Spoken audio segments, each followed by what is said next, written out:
السلام عليكم ورحمة الله وبركاته. إن الحمد لله نحمده ونستعينه ونستغفره ونعوذ بالله من شرور أنفسنا ومن سيئات أعمالنا. من يهده الله فلا مضل له ومن يضلل فلا هادي له. وأشهد أن لا إله إلا الله وحده لا شريك له وأشهد أن محمدا عبده ورسوله صلى الله تعالى عليه وعلى آله وصحبه وسلم تسليما كثيرا. أما بعد، فقد قال الإمام البخاري رحمه الله تعالى: حدثنا محمد بن كثير قال أخبرنا سفيان قال حدثنا جامع بن أبي راشد قال حدثنا أبو يعلى عن محمد بن الحنفية قال: قلت لأبي أي الناس خير بعد رسول الله صلى الله عليه وسلم؟ قال أبو بكر. قلت ثم من؟ قال ثم عمر. وخشيت أن يقول عثمان. وقلت ثم أنت؟ قال ما أنا إلا رجل من المسلمين. মহান আল্লাহর সমস্ত প্রশংসা, সালাত এবং সালাম নাযিল হোক প্রিয় নবী সাল্লাল্লাহু আলাইহি ওয়াসাল্লামের উপর। আজ জুমাবার 20 জমাদুল উল্লাহ 1446 হিজরি মোতাবেক 22 নভেম্বর 2024 আমাদের ধারাবাহিক আলোচনা সহিহুল বুখারীর নবী সাল্লাল্লাহু আলাইহি ওয়াসাল্লামের সাহাবায়ে কেরামদের ফজিলত, সাহাবীগণের ফজিলত বা মর্যাদা, পর্ব নম্বর 3। এই পর্বের হাদিস নম্বর 3671 থেকে আজকে আমরা শুরু করব। এখানে ফজিলত সাহাবায়ে কেরামদের শুরু হয়েছে। প্রথম পর্বে ছিল সমস্ত সাহাবায়ে কেরাম সম্পর্কে সাধারণ হাদিস, যেগুলিতে সবগুলি সাহাবায়ে কেরামের যারা রাসূলুল্লাহ সাল্লাল্লাহু আলাইহি ওয়াসাল্লামের সাথে সাক্ষাৎ করেছেন কিছু মুহূর্তের জন্য হলেও, তাদের ফজিলত সবার, সকল স্তরে সাহাবায়ে কেরামদের। আর তারপরে আবু বকর সিদ্দিক রাদিয়াল্লাহু তাআলা আনহুর ফজিলত সম্পর্কে হাদিস চলছে, দ্বিতীয় পর্ব এবং আজকে তৃতীয় পর্ব। তাহলে আমাদের বিষয়বস্তু হচ্ছে খলিফায়ে রাশেদ, প্রথম খলিফা রাসূলুল্লাহ সাল্লাল্লাহু আলাইহি ওয়াসাল্লাম খলিফা। সাহাবায়ে কেরামগণ বলতেন খলিফাতু রাসূলিল্লাহ। কার খলিফা বলতেন? রসুলের খলিফা, কারণ রসুল ইন্তেকাল করেছেন, সুতরাং তার স্থলাভিষিক্ত, খলিফা মানে স্থলাভিষিক্ত, তার স্থল খালি হয়েছে, সেখানে তিনি নিযুক্ত হয়েছেন খলিফা হিসেবে দেশ পরিচালনার জন্য। তাহলে আমাদের দেশে যে এক শ্রেণীর পথভ্রষ্টরা বলে আল্লাহর খলিফা, এটি একেবারে ভুল কথা। এটি রাজনৈতিক পরিভাষা, ইসলামের নামে রাজনীতি করা। এর কোনো দলিল প্রমাণ ইসলামে নেই যে মানুষ আল্লাহর খলিফা। মানুষ আল্লাহর খলিফা নয়। কারণ খলিফা কাল লাগে? যে কখনো অনুপস্থিত হয়, মারা যায় অথবা অনুপস্থিত থাকে, তখন অন্যকে দায়িত্ব দিতে হয়। আমি আগামী সপ্তাহে অনুপস্থিত, তখন আমার এখানে খলিফা চেয়ারে খলিফা লাগবে 10 দেওয়ার জন্য। ঠিক আছে, এটা আমার আলোচনার ক্ষেত্রে।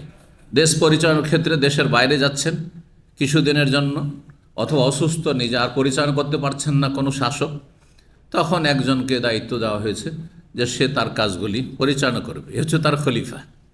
অথবা মারা গেছেন তখন খলিফা। কিন্তু রব আল হাইয়ুল কাইয়ুম, হাইয়ুন লা ইয়ামুত, তিনি চিরঞ্জীব, তাই না? আল্লাহ বলছেন ওমা কুন্না গায়েবিন, আমি তো গায়েবই হই না। আল্লাহ অনুপস্থিত নন, তো আল্লাহর কী করে খলিফা হয়? সুতরাং মানুষ আল্লাহর খলিফা, এই কথাটি রাজনৈতিক ইস্যু, রাজনৈতিক ইস্যু হিসাবে তারা ব্যবহার করছে। মানুষ আল্লাহর খলিফা, যখন আপনি আল্লাহর খলিফা হয়েছেন তো আল্লাহর কী করবেন? আল্লাহর জমিন, শুধু আল্লাহর জমিনে আল্লাহর দিন কায়েমের নামে আপনি রাজনীতি করে ক্ষমতা দখল করবেন। আর ক্ষমতা দখল করা সবচেয়ে বড় ইবাদত তাদের কাছে। নামাজ, রোজা, হজ, যাকাত, এসব বড়ি ইবাদতকে লিয়ে ট্রেনিং কোর্সে আমি আলোচনাতে তার কিতাব থেকে পড়ে শোনিয়েছি। বুঝতে পারছেন না? এটা একটা ইসলামের নামে ভ্রান্ত রাজনীতি। জি, আল্লাহ হেফাজত করুন। রাজনীতি করবেন করেন, কিন্তু ইসলামের ভুল ব্যাখ্যা করে নয়। আপনাদের গদির লোভ আছে, রাজনীতি করে বেড়ান আপনি, কিন্তু তার মানে আপনি ইসলাম অপব্যাখ্যা করে রাজনীতি করবেন আর মুসলিম জাতির আবেগকে নিয়ে খেলা করবেন আর মানুষকে বিভ্রান্ত করে ইসলামের নামে, এটা হারাম কাবীরা গুনাহ। ওয়া আন তাকুলু আলাল্লাহি মা লা তা'লামুন, আল্লাহ সম্পর্কে যেসব কথা জানা নেই, যার দলিল নাই, সেসব কথা বলা চরম অপরাধ, শিরকের সমতুল্য গুনাহ। আল্লাহ হেদায়েত দান করুন। তো প্রথম খলিফা আর জীবনী, তিনি হচ্ছেন আবু বকর সিদ্দিক। তার হ্যাঁ উপাধি লাকাব, তার আর একটি লাকাব উপাধি ছিল আতিক। জি। আর তার নাম আব্দুল্লাহ, তার পিতার নাম ওসমান। জি, আবু কুহাফা। জি। তো এই হাদিসে মুহাম্মদ ইবনুল হানাফিয়া, বানু হানিফা গোত্রের জনৈক মহিলাকে বিয়ে করেছিলেন আলী রাদিয়াল্লাহু তাআলা আনহু। আর তার পেট থেকে, তার গর্ভ থেকে ভূমিষ্ঠ হন এ মুহাম্মদ ইবনুল হানাফিয়া। সেই জন্য তিনি প্রসিদ্ধি লাভ করেন, খ্যাতি লাভ করেন কি নামে? মুহাম্মদ ইবনুল হানাফিয়া নামে। কিন্তু আসলে মূলত তিনি মুহাম্মদ ইবনে আলী বিন আবি তালেব, আলীর ছেলে, হাসান হোসেনের সৎ ভাই। জি। কালা, তিনি বলছেন কুলতুলি আবি, আমি আমার আব্বাকে বললাম। তার আব্বা কাকে বললেন তাহলে? আলী রাদিয়াল্লাহু তাআলা চতুর্থ খলিফাকে বললেন, যখন তিনি খলিফা হননি বা হয়েছেন। কিন্তু জিজ্ঞেস করলেন আইয়ুন নাস খায়রুন বাদা রাসূলিল্লাহ সাল্লাল্লাহু আলাইহি ওয়াসাল্লাম, কোন ব্যক্তি, কোন মানুষ রাসূলুল্লাহ সাল্লাল্লাহু আলাইহি ওয়াসাল্লাম পরে সবচাইতে উত্তম ব্যক্তি, শ্রেষ্ঠ ব্যক্তি। খায়রুন মানে উৎকৃষ্ট, খায়রুন মানে শ্রেষ্ঠ, খায়রুন মানে উত্তম, হ্যাঁ, খায়রুন মানে ভালো, অতি ভালো ইত্যাদি। শাররুনের বিপরীত। রাসূলুল্লাহর পরে কোন ব্যক্তি সবচাইতে শ্রেষ্ঠ, কার মর্যাদা বেশি? কালা, বলছেন, কে বলছেন? আলী বলছেন চতুর্থ খলিফা আবু বকরিন, সবচাইতে শ্রেষ্ঠ মানুষ আবু বকর সিদ্দিক রাদিয়াল্লাহু তাআলা আনহু। কুলতু, তখন আমি জিজ্ঞেস করলাম সুম্মা মান, তারপরে কে? ভাবছেন যে আমার আব্বা হয়তো বলবে যে আমি তারপরে, আবু বকরের পরে আমার সিরিয়াল 2 নম্বর। কালা সুম্মা উমার, তারপরে উমার। জি, উমারের খেলাফত আমলে নয় যে তার খলিফার ভয় আছে, সরকারের ভয় আছে, বোঝা গেছে না? যে পরে ওয়াখাশিতু, তারপরে বলছেন মুহাম্মদ হানাফি, আমি চিন্তা করলাম যে যখন আবু বকরের পরে উমার বললেন, নবী সাল্লাল্লাহু আলাইহি ওয়াসাল্লামের পরে তিনি 1 নম্বর নিজেকে বললেন না যে আমি প্রথম, হ্যাঁ, নবী চাচাতো ভাই, আমি শ্রেষ্ঠ, এ কথা বললেন না। আবু বকর 1 নম্বরে, 2 নম্বরে জিজ্ঞেস করলাম তো উমার বললেন। চিন্তা করলাম যে আর 3 নম্বর জিজ্ঞেসই করব না, কারণ কি বলবেন, হয়তো উসমান বলে দেবেন। আমি চাই আমার আব্বা বলুক যে আমি, সবাই চাই যে আমার বাপ খুব সিনিয়র হোক, তাই না? তো বলছেন যে খাসিত ইয়াকুল উসমান, আমি এই আশঙ্কা করলাম যে তারপরে যদি জিজ্ঞাসা করি তারপরে ওমরের পরে কে সবচেয়ে শ্রেষ্ঠ, তো উসমান বলে ফেলবেন হয়তো। সেই জন্য আমি প্রশ্নের ভঙ্গিমাটা পরিবর্তন করে দিলাম, কি সুম্মা আনতা, তারপরে আপনি, তারপর আপনি। বুঝতে পেরেছেন? মানে উমরের পর তাহলে আপনি। কালা, তখন আলী বলছেন মা আনা ইল্লা রাজুলুম মিনাল মুসলিমিন, আমি তো মুসলিমদের একজন সাধারণ ব্যক্তি, মুসলিম সমাজের একজন সাধারণ মানুষ। আজকে কেউ বলবে আমাদের দেশে আলেম সমাজ, আরে আমি একজন সাধারণ মুসলিম, পাওয়া মুশকিল। যদি পান তো জানতে হবে যে হ্যাঁ সত্যি আল্লাহর ওলি, হ্যাঁ, আখিরাত তার মুখ্য উদ্দেশ্য, দুনিয়া নয়, দুনিয়ার খ্যাতি-টীতি নয়। যে বলে আমি একজন সাধারণ মানুষ আপনাদের মধ্যে, আমার আপনার মাঝে কি পার্থক্য? এই কথা বলাটা বড় কুরবানির প্রয়োজন আছে, ত্যাগের প্রয়োজন আছে, অত সহজ নয়। আল্লাহু আকবার। অথচ তার মর্যাদার কথা কাছে এসছে, হ্যাঁ, তাই না? ওসমানের পরে আমি এই কথা বলে দিতে পারতেন, আর এটা সত্য।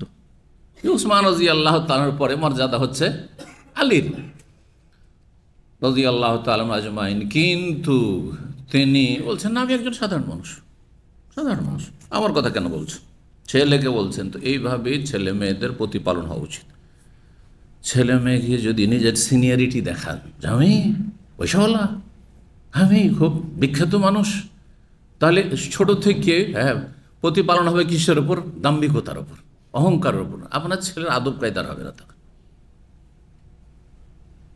তারপরে ছোটদেরকে তুচ্ছতা ছিল মনে করবে, এখন আর ছোটদেরকে ছোট মনে করবে না, যেন এইরকম মন মেজাজ তৈরি না হয় ছেলে মেয়েদের, যে আমাদের চাইতে ছোটরা অনেক আছে আর এরা নেগলেক্টেড অথবা এরা অনুন্নত, এইরকম যেন মন মানসিকতা তৈরি না হয়। এভাবে তৈরি করতে হবে, তাহলে আদর্শ মানুষ তৈরি করে। আদর্শ মানুষ মানে আজকাল হচ্ছে ব্যাস উচ্চশিক্ষিত হইতে, উচ্চশিক্ষিত না হইলেও চলে, বেশি পয়সা নিয়ে এসে দিতে পারলে হলো। যেন আজকাল লেখাপড়া করাচ্ছে এমন এমন সাবজেক্টে যে ইনকাম সোর্স কেমন আছে।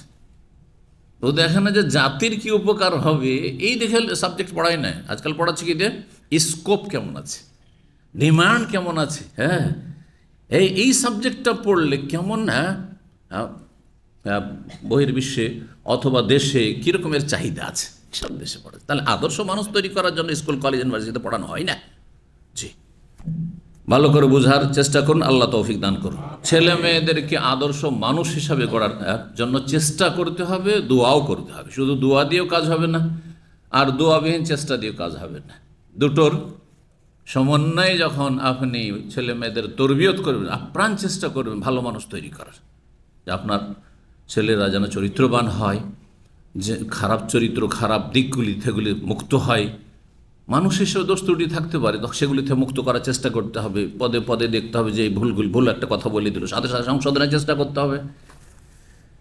আল্লাহ তৌফিক দান করুন। 3672 নম্বর হাদিস মা আয়েশা রাদিয়াল্লাহু তাআলা আনহা বর্ণনা করছেন যে আন্নাহা কালা, তিনি বলেন খারাজনা মা রাসূলিল্লাহ সাল্লাল্লাহু আলাইহি ওয়াসাল্লাম ফি বাযি আসফারি, আমরা বের হয়েছিলাম রাসূলুল্লাহ সাল্লাল্লাহু আলাইহি ওয়াসাল্লামের সাথে কোনো এক সফরে।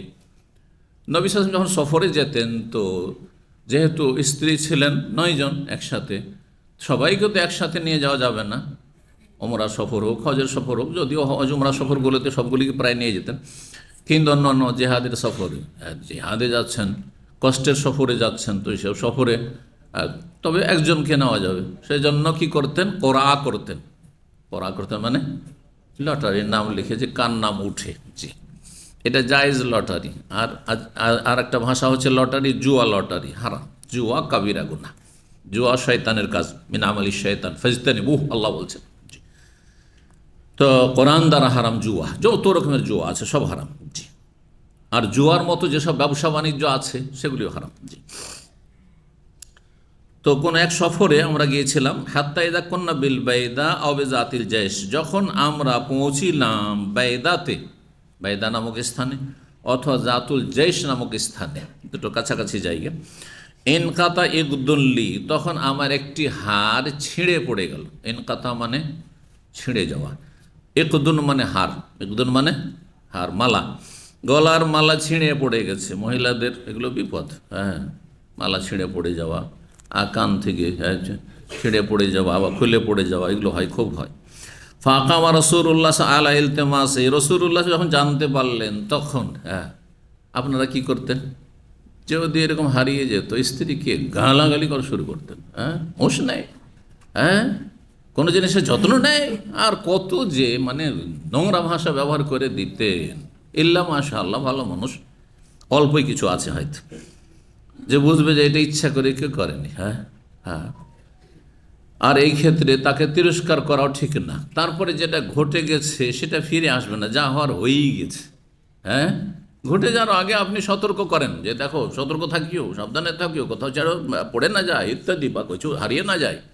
কিন্তু হারিয়ে গেল ধরেন আপনি সফরে কোনো কিছু, আর করার আছে কিছু, গালমন্দ করে আপনার ভাষা খারাপ করে চরিত্রহীন হইলেন, আপনি লাভ কি করলেন, সওয়াব করলেন, কিছুই লাভ হলো না। সংশোধন হইল, পাওয়া গেল জিনিসটা, কিছুই পাওয়া গেল।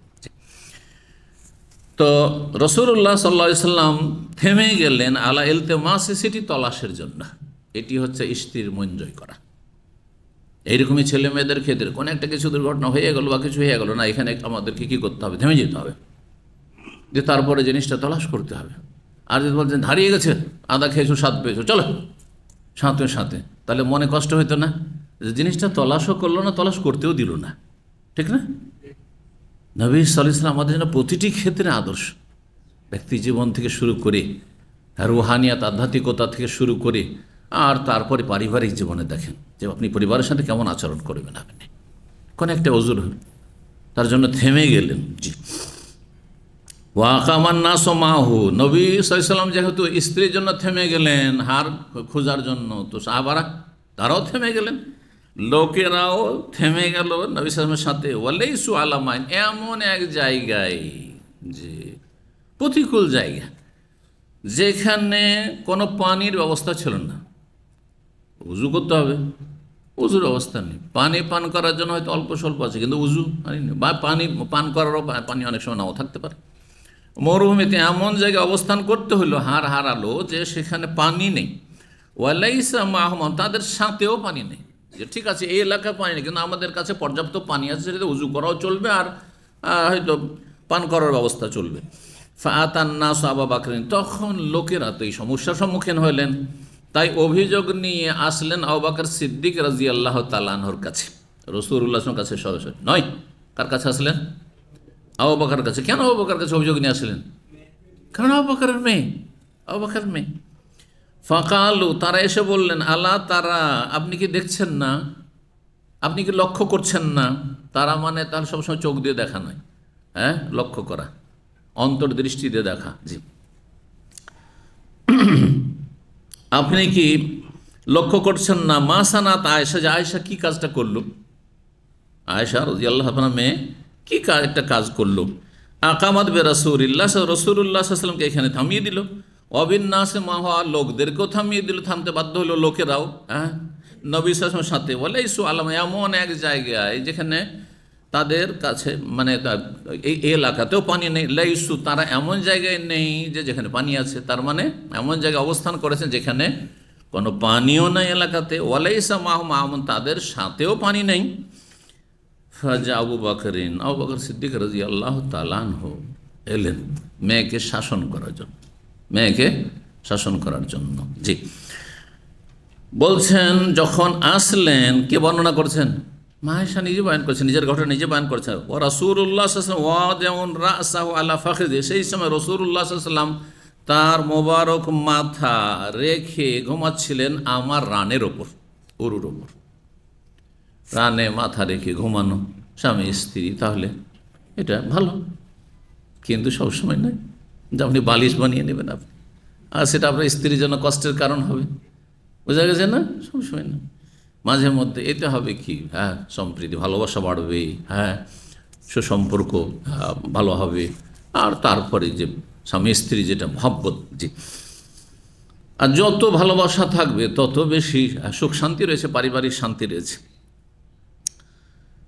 কাদনামা, আর রাসূলুল্লাহ সাল্লাল্লাহু আলাইহি ওয়াসাল্লাম অলরেডি ঘুমিয়েই গিয়েছেন, শুয়ে ঘুম চলে এসেছে, ক্লান্ত ছিলেন সফরে। ফাকালা, আবু বকর সিদ্দিক রাদিয়াল্লাহু তাআলা এসে বকাবকি শুরু করলেন মেয়েকে। হাবাসতে রাসূলুল্লাহ ওয়ান্নাস, তুমি রাসূলুল্লাহ সাল্লাল্লাহু আলাইহি ওয়াসাল্লামকে আর সমস্ত মানুষকে আটকিয়ে দিলে, এখানে বাধাগ্রস্ত করলে এমন এক জায়গা, ওয়ালাইসু আলামা, যেখানে কোনো পানির ব্যবস্থা নেই, ওয়ালাইসা মাহুম মা, তাদের সাথেও কোনো পানি নেই, এই পরিস্থিতিতে। কালাত, মা আয়েশা নিজে বলছেন, ফাআতাবানি, আমার আব্বা আমাকে খুব কি করলেন, বকাঝকা করলেন, তিরস্কার করলেন।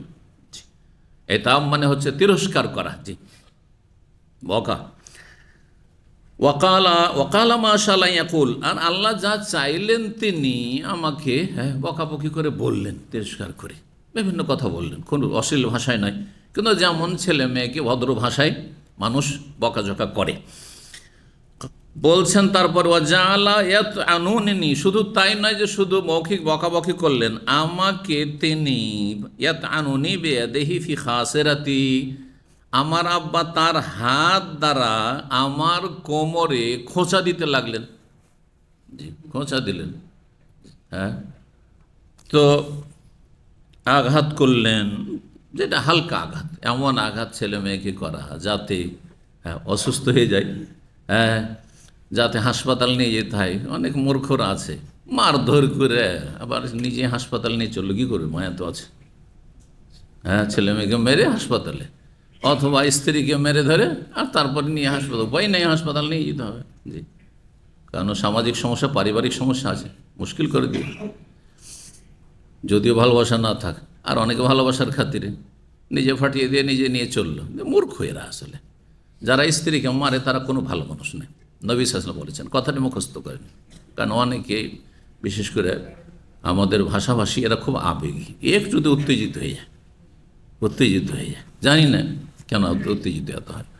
অন্যদের সাথে তুলনা করলে দেখা যায় যে না, অন্যরা একটু খানিকটা স্থির, কিন্তু এরা বেশি উত্তেজিত হয়ে যায় একটুতেই। তো স্ত্রীকে মারধর করা নবী সাল্লাল্লাহু আলাইহি ওয়াসাল্লাম জীবনে করেননি, আর যারা করেছেন, মহিলারা যখন অভিযোগ করলেন এসে মদিনায় নবী সাল্লাল্লাহু আলাইহি ওয়াসাল্লামের কাছে, ইয়া রাসূলুল্লাহ, আপনি মারার অনুমতি দেওয়াতে এখন সুযোগ পেয়ে গেছে, আমাদের সবকে মেরেছে, তখন নবী সাল্লাল্লাহু আলাইহি ওয়াসাল্লাম বললেন, ঠিক আছে অনুমতি দিয়েছি, কিন্তু উলাইকা লাইসু বিখিয়ারিহিম, যারা স্ত্রীকে মারে তারা কোনো ভালো মানুষ নয়, ভালো মানুষ নয়, না চরিত্রহীন। মারার কেন প্রয়োজন হবে? তার আগে মেলা স্ত্রী ছিল যেটা দিয়ে আপনি আকৃষ্ট করতে পারতেন। একটা হচ্ছে আকৃষ্ট করা, আর একটা হচ্ছে ভীতি প্রদর্শন করা। মানুষের সংশোধনের দুটো তরিকা। যদি আকৃষ্ট করে আমি সংশোধন করে নিতে পারি, সোজা করে নিতে পারি, তো ভীতি প্রদর্শনের প্রয়োজনই নাই, বকাবকির প্রয়োজনই নাই। হ্যাঁ, মারধর তো দূরেরই কথা। সেই ব্যক্তি সবচেয়ে বেশি সাকসেস যে মানুষকে উৎসাহিত করে আর তারপরে তার অন্তর জয় করে আকৃষ্ট করতে পারে, অন্তর রাজত্ব করতে পারে। মানুষ যখন অন্তর রাজত্ব করতে লাগে তখন আর শরীরের রাজত্ব করার জন্য বলতে হয় না কিছু, নিজেই থেকে খেদমত শুরু করে দেবে। এমনভাবে অন্তর জয় করে নিজেই আগে দৌড় দিয়ে খেদমত করবে। আর যদি অন্তরে ঘৃণা থাকে, অন্তরের ওপর হুকুমত না থাকে, আর শুধু আপনি হ্যাঁ অর্ডার আর অর্ডার, অর্ডার আর হুকুম আর হুকুম, তাহলে নিরুপায় হইলে হুকুম পালন করবে। আর সুযোগ পেলে যেটা অন্তরে ঘৃণা ভরা আছে, চাই নাই স্বামীকে, চাই নাই বাপকে, চাই নাই মাকে, বোঝা গেছে, চাই নাই বড় ভাইকে, এইভাবে হুকুম চাইলে কাজ হয় না। চাই নাই শাসককে, না, অন্তরকে জয় করুন, আপনি আকৃষ্ট করুন। আপনি চাই নাই মোদিরকে আর এই সুপারভাইজারকে, ফোরম্যানকে, না, এইরকম চরিত্র হলে হবে না। আপনাকে চাই সবাই, অন্তরকে জয় করুন। এটা হচ্ছে সবচেয়ে বড় সফলতা মানব জীবনে, যেখানেই থাকবেন না কেন। ইয়াসসিরু ওয়ালা তুআসসিরু, সহজ করো, কঠিন করিও না, এটা হচ্ছে পন্থা। অবাশ্শিরু, আশ্বস্ত করো, আকৃষ্ট করো, মানুষের অন্তর জয় করো। ওয়ালা তুনাফিরু, ঘৃণা চড়ায় না, কষ্ট দিও না। আমার ক্ষমতা আছে সেজন্য কষ্ট দিয়ে বল প্রয়োগ করে সোজা করবো, ডান্ডা পিটা করে সোজা করবো না, এটা তরিকা। এটা কিছু লোক, অল্প কিছু লোকের জন্য প্রয়োজন হয়, সেটা অল্প কিছু লোকের জন্য, অধিকাংশ মানুষের জন্য প্রয়োজনই হয় না, যদি আপনি সত্যিকার ভালো ট্রিটমেন্ট করতে যান। তো বলছেন মা আয়েশা যে তিনি আমার কোমরে, খাসেরাতুন মানে কোমর, কোমরে তিনি খোঁচা দিতে লাগলেন হাত দিয়ে। ফালা ইয়ামনাউনি, সেই সময় আঘাত লাগছে তো, কিন্তু আমি নড়াচড়া করতে পারছি না। ফালা ইয়ামনাউনি মিনাত তাহাররুকি ইল্লা মাকানু রাসূলিল্লাহ সাল্লাল্লাহু আলাইহি ওয়াসাল্লাম আলা ফাখিযি, আমি সেই সময় নড়াচড়া করতে পারছি না একমাত্র কিসের জন্য, যেহেতু রাসূলুল্লাহ সাল্লাল্লাহু আলাইহি ওয়াসাল্লাম আমার রানে মাথা দিয়ে ঘুমিয়ে আছেন। তো আমি সহ্য করে অবস্থায় নড়াচড়া না করে থেকে গেলাম না, আর আব্বা বকাবকি করে আর একটু আঘাত করে চলে গেলেন। ফানামা রাসূলুল্লাহ সাল্লাল্লাহু আলাইহি ওয়াসাল্লাম, তারপরে ঘুমালেন আরো। হাত্তা আসবাহা লাগাইর মাইন, ফজর হয়ে গেল। তাহলে রাতে হয়েছিল ঘটনা। কখন হয়েছিল? রাতের অন্ধকারে মালা হারিয়েছে। জি, দিনে হইলে তো দেখা যায় সহজে, তো রাতের অন্ধকার ছিল। সকাল হয়ে গেল আর পানি নেই, ফজরের সালাত আদায় করতে হবে, ফজরের সালাত আদায় করতে। তায়াম্মুমের বিধান এতদিন পর্যন্ত কিন্তু আসেনি। ফালাম তাজিদু মাআন ফাতায়াম্মামু সাঈদান তাইয়্যিবা, আল্লাহ যখন বলেছেন পানি যদি না পাও বা পানি ব্যবহার করতে যদি সক্ষম না হও, তাহলে পাক পবিত্র মাটি দিয়ে তায়াম্মুম করে নিও। এই আয়াত তখন পর্যন্ত নাজেল হয়নি, আজকে নাজেল হচ্ছে, এই যে সকালবেলা ফজরের সময়। জি, এই হাদিস থেকে অনেক মাসাইল ইস্তেমবাদ করা যেতে পারে, অনেক মাসলা মাসাইল, ফিকহি মাসাইল নিতে পারেন। তার মধ্যে একটি হচ্ছে যে সাবালিকা মেয়েকেও বাবা কি করতে পারে, বকাবকি করতে পারে। শুধু সাবালিকা নয়, বিবাহিতা মেয়েকেও বকাবকি করতে পারে, এমনকি মারতেও পারে, মারতেও পারে, কিন্তু হালকা হালকা মারে। যে সাহাবাই কেরামদের আমলে রয়েছে যে কেমন মার, উদাহরণস্বরূপ বলছে যে একটা মিসওয়াক এতটা, তাই না, এক বিঘতের চাইতে ছোট একটা মিসওয়াক দিয়ে এই করলেন হয়তো স্ত্রীকে, হ্যাঁ, আর কোনো নাজুক জায়গায় নয়, নরম জায়গায় নয়, হ্যাঁ, হালকা হালকা মার, একটু এই করলেন, একটু এই নয় যে দিলেন ঘুষি একবার, আর ঘুষি দিলেন বুকে, দিলেন ফাটিয়ে দিলেন আপনি তার, হ্যাঁ, দিলেন তার হার্টে আঘাত করে দিল, সাথে সাথে হার্ট অ্যাটাক হয়ে মরেই গেল সে, না, দিলেন চোখে মুখে না, এদিক একবারে বাদ দিতে হবে, এই পুরোটা বাদ, বুক নাজুক জায়গায় একটা বাদ। তাহলে কোথায় পেছন দিকে, আর পিছন দিকে মেরুদণ্ডের নয়, হালকা জায়গায়, যেই জায়গাগুলোতে নরম বস্তু আছে, নিতম্ব ইত্যাদি সব জায়গায়, কোমরে এই জায়গা নরম, হ্যাঁ, একটু তার হালকা একটু মিসওয়াক দিয়ে কেমন মার হয় ওই রকম।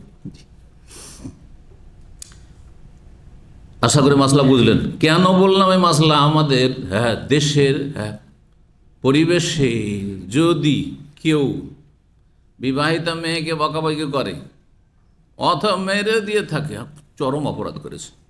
বিবাহিতা মেয়ের গায়ে হাত দিয়েছ, তারপরে সাবালিকা মেয়ের গায়ে হাত দিয়েছে, খারাপ কথাই বলে। মানে যেন আর বাপ অধিকার রাখেন, সাবালিকা হয়ে গেছে, ও যতই বাঁকা চলুক না কেন কিচ্ছু বলা যাবে না। না না না, স্পষ্ট হাদিস বিবাহ বন্ধনে, তাও নবী সাল্লাল্লাহু বিবাহ বন্ধনে সাবালিকা আয়েশা রাদিয়াল্লাহু তাআলা বাপ তাকে কি করছেন? বকাবকি করছেন আর একটু মারছেন। এই মারটাই হচ্ছে, এর বেশি নয় যে আপনি ফাটিয়ে দেবেন বা অসুস্থ করে দেবেন, হাসপাতাল পৌঁছাবেন। ঠিক সকাল হয়ে গেল, পানি নেই। ফানজালাল্লাহু আয়াতাত তায়াম্মুমে, তখন আল্লাহ রাব্বুত তায়াম্মুমের আয়াত নাযিল করে, যখন যা প্রয়োজন তখন নাযিল হয়েছে এই সময়। আর ইসলামের বিধিবিধানগুলি একসাথে নাযিল, দীর্ঘ 23 বছরে নাযিল হয়েছে। কারণ তখন মানুষ সভ্যতা থেকেও অনেক দূরে ছিল, তারপরে কুফরিতে আর জাহিলিয়াতের কুসংস্কারে এত দূরে চলে গেছিল মানবতা থেকে, যে একসাথে যদি সবগুলি মাসলা মাসাইল হালাল হারাম জায়েজ না জায়েজ সব নেমে আসতো, তো বলতো এত ঝামেলা বরদাস্ত করতে পারবো না, এত লোড নিতে পারবো না। বুঝা গেছে না? নিউ মুসলিমের ক্ষেত্রে এরকমটা খানিকটা করবেন। নিউ মুসলিম ইসলাম গ্রহণ করলো, তাকে প্রথম আপনি কালিমা পড়িয়ে কি করবেন? জাহান্নাম থেকে রক্ষা করবেন। যে কালিমা পড়ে এসে মুসলিম হইল, বলবেন যে অন্তর থেকে বিশ্বাস করে পড়তে হবে, কিন্তু কোনো লোভ লালসাই নয় যে কারো কাছে কিছু পাবো, আর কারো চাপেও নয়। তাহলে এগুলো থেকে নিশ্চিত হইতে হবে। এগুলোর ক্ষেত্রে যে তুমি লোভ লালসার জন্য তো নয়, কোনো চাপের মুখে তো নয়। তার বলছেন আমি স্বেচ্ছায় স্বতঃস্ফূর্তভাবে ইসলাম গ্রহণ করছি, অন্তর থেকে বিশ্বাস করো আল্লাহ পরকাল ইত্যাদি, তার কানে ইমান 6টি বলে দিতে হবে মৌলিক বিষয়, তারপরে আর কানে ইসলাম 5টি, 6, 5, 11টি বলে দিতে হবে, এগুলি মানতে হবে। যেগুলি বলছে আমি রোজা করতে পারবো না, তাহলে চলবে না। কিন্তু তার সাথে নিউ মুসলিমের মাসলা হচ্ছে যে খাতনা করা। যদি বলেন যে দেখেন কলমা পড়েছেন কিন্তু 1 সপ্তাহ বা 2 সপ্তাহ পরে আসেন খাতনা করতে হবে, আপনি মূর্খ, আপনি দায়ী না, আপনি ভালো কাজ করলেন না, আপনি খাতনার কথা বলবেন না। বোঝা গেছে? ওইটা আস্তে ধীরে। তারপরে এখন থেকে এই যে নামাজ শুরু করছেন না, এখন থেকে আপনাকে এক্ষুনি এই যে আসর হবে, আসর আপনাকে সূরা ফাতিহা মুখস্থ করতে হবে, আর আসর আত্তাহিয়াত মুখস্থ করতে হবে, কারণ আত্তাহিয়াত পড়া রুকুন, দুরূদ শরীফ মুখস্থ করতে হবে, রুকুন, আর সূরা ফাতিহা ছাড়া নামাজ হয় না, জানেন? নিউ মুসলিমকে যদি বলেন চলবে? আরে আসরে 2 ঘন্টার মধ্যে আমি পারবো না, মাসসালামা, বলবে না? বলবে না যে আমি ইসলাম চাই না, এটা করলে হবে না। তাহলে কি করতে হবে? এখানে সহজ করতে হবে। ঠিক আছে, সূরা ফাতিহা মুখস্থ চেষ্টা করো, যতক্ষণ না পারছো ততক্ষণ সুবহানাল্লাহ, আলহামদুলিল্লাহ, আল্লাহু আকবার, লা ইলাহা ইল্লাল্লাহ এগুলো বলেই নামাজ পড়তে থাকো। 2-4 দিন এরকম চালাও, আর সূরা ফাতিহা মুখস্থ করো, আত্তাহিয়াত, দুরূদ মুখস্থ করো, ফরজগুলো মুখস্থ করো। আগে সানা নয়, সানা সুন্নাত। ও যদি 10-20 দিন, 1 মাস, 6 মাস নাও পড়ে, কোনো অসুবিধা নেই। কথা বোঝা গেছে? জি, এটা বলা হচ্ছে আত-তাদাররুজ ফি দাওয়া, দাওয়ার কাজে কি স্টেপ বাই স্টেপ, ধাপে ধাপে ধাপে ধাপে। যেমন 5 তলাতে আপনি দৌড় দিয়ে আসছেন না, যদি সিঁড়ি দিয়ে আসছেন আস্তে আস্তে আসছে, আস্তে আস্তে দৌড় দিয়ে আসলে আপনার যেন মুশকিল হয়ে যাবে, আস্তে আস্তে আসছে, ঠিক ওই রকম। তো তায়াম্মুমের আয়াত নাযিল হলো, ফাতায়াম্মামু, সাহাবায়ে কেরাম তায়াম্মুম করে সালাত আদায় করলেন ফজরের। ফাকালা উসাইদ ইবনে হুযায়র রাদিয়াল্লাহু তাআলা আনহু, আনসারীদের একজন নেতা ছিলেন, সরদার ছিলেন। তিনি বলেন, মা হিয়া বিআউয়ালি বারাকাতিকুম ইয়া আলা আবু বকরিন, হে আবু বকরের পরিবার, আপনাদের পরিবারের বরকত অনেক আছে, আর এটি প্রথম বরকত নয়, এর আগেও আপনাদের ওসিলায় আমরা বরকত পেয়েছি। আপনাদের ওসিলায় আমরা কি পেয়েছি? বরকত পেয়েছি। তাহলে বাহ্যিক অনেক সময় মন্দে ভালো আছে, মন্দে কি আছে? ভালো আছে। এই যে করোনার যুগ গেল, এই যুগ গিয়ে এর মধ্যে কিছু কল্যাণও ছিল, অনেক কল্যাণ আছে। অনেক খারাপ মানুষ হয়তো হেদায়েত হয়েছে, যদি অধিকাংশই হয়নি, অধিকাংশ কুকুরের লেজের মতো আবার ফিরে চলে গেছে, বুঝতে পারছেন না? কিন্তু সেই সময় সোজা হয়েছিল যখন কারো মা মারা গেছে, কারো স্ত্রী মারা গেছে, কারো স্বামী মারা গেছে, কারো ভাই বোন মারা গেছে করোনায়, আর করোনাতে সুবহানাল্লাহ জানালা খুলতে পারছে না ভয়ে, হ্যাঁ, আর মানুষের কাছে যাচ্ছে না, ছোঁয়াচে রোগ ধরে নিয়েছে সবকে, আর কাছে যাচ্ছে না, সালাম করছে না, আর হাঁচি পড়লে তো বম ব্লাস্টিং হয়ে গেল। বুঝতে পারছেন? বলে গেলেন আল্লাহু আকবার। কি যে আল্লাহর আযাব ছিল, ঠিক কি আল্লাহর আযাব। আলহামদুলিল্লাহ, আলহামদুলিল্লাহ, আল্লাহর পরীক্ষা। এ তো অনেক কল্যাণের দিক ছিল, মেলা দিক থাকতে পারে। তো এই যে এই সময় রাতের অন্ধকারে এমন জায়গায় থামিয়ে দিলেন, সাধারণত এই সব জায়গাতে আমরা অবস্থানই করতাম না, কিন্তু আর আপনার মেয়ে হারিয়ে দেওয়ার কারণে এখানে আমাদেরকে বাধ্যতামূলক থামতে হলো। আর তারপরে আমরা বিব্রত অবস্থায়, অশান্তিতে, পানি নেই, উজু করব কি দিয়ে, আবার সালাত আদায় করতে হবে, কি পানি নেই। এই যে একটা দুর্ঘটনাতে যে বরকত আসবে সেটা হচ্ছে তায়াম্মুমের হুকুম জানতে পারলাম, যে পানির বিকল্প হচ্ছে মাটি, উজুর বিকল্প হচ্ছে তায়াম্মুম। উজু করতে না পারি বা উজু করার ব্যবস্থা না, পানি না থাকে, তো আমরা মাটি দিয়ে তেমন করে সালাত আদায় করতে, বরকত হলো না? এটি প্রথম বরকত নয়, তাহলে বোঝা যাচ্ছে এমন আরও ঘটনা ঘটেছে আবু বকরের পরিবারে, যেসবের মাধ্যমে, যেসব দুর্ঘটনার মাধ্যমে হ্যাঁ মুসলিমরা কি করেছেন, লাভবান হয়েছেন, বরকত পেয়েছেন।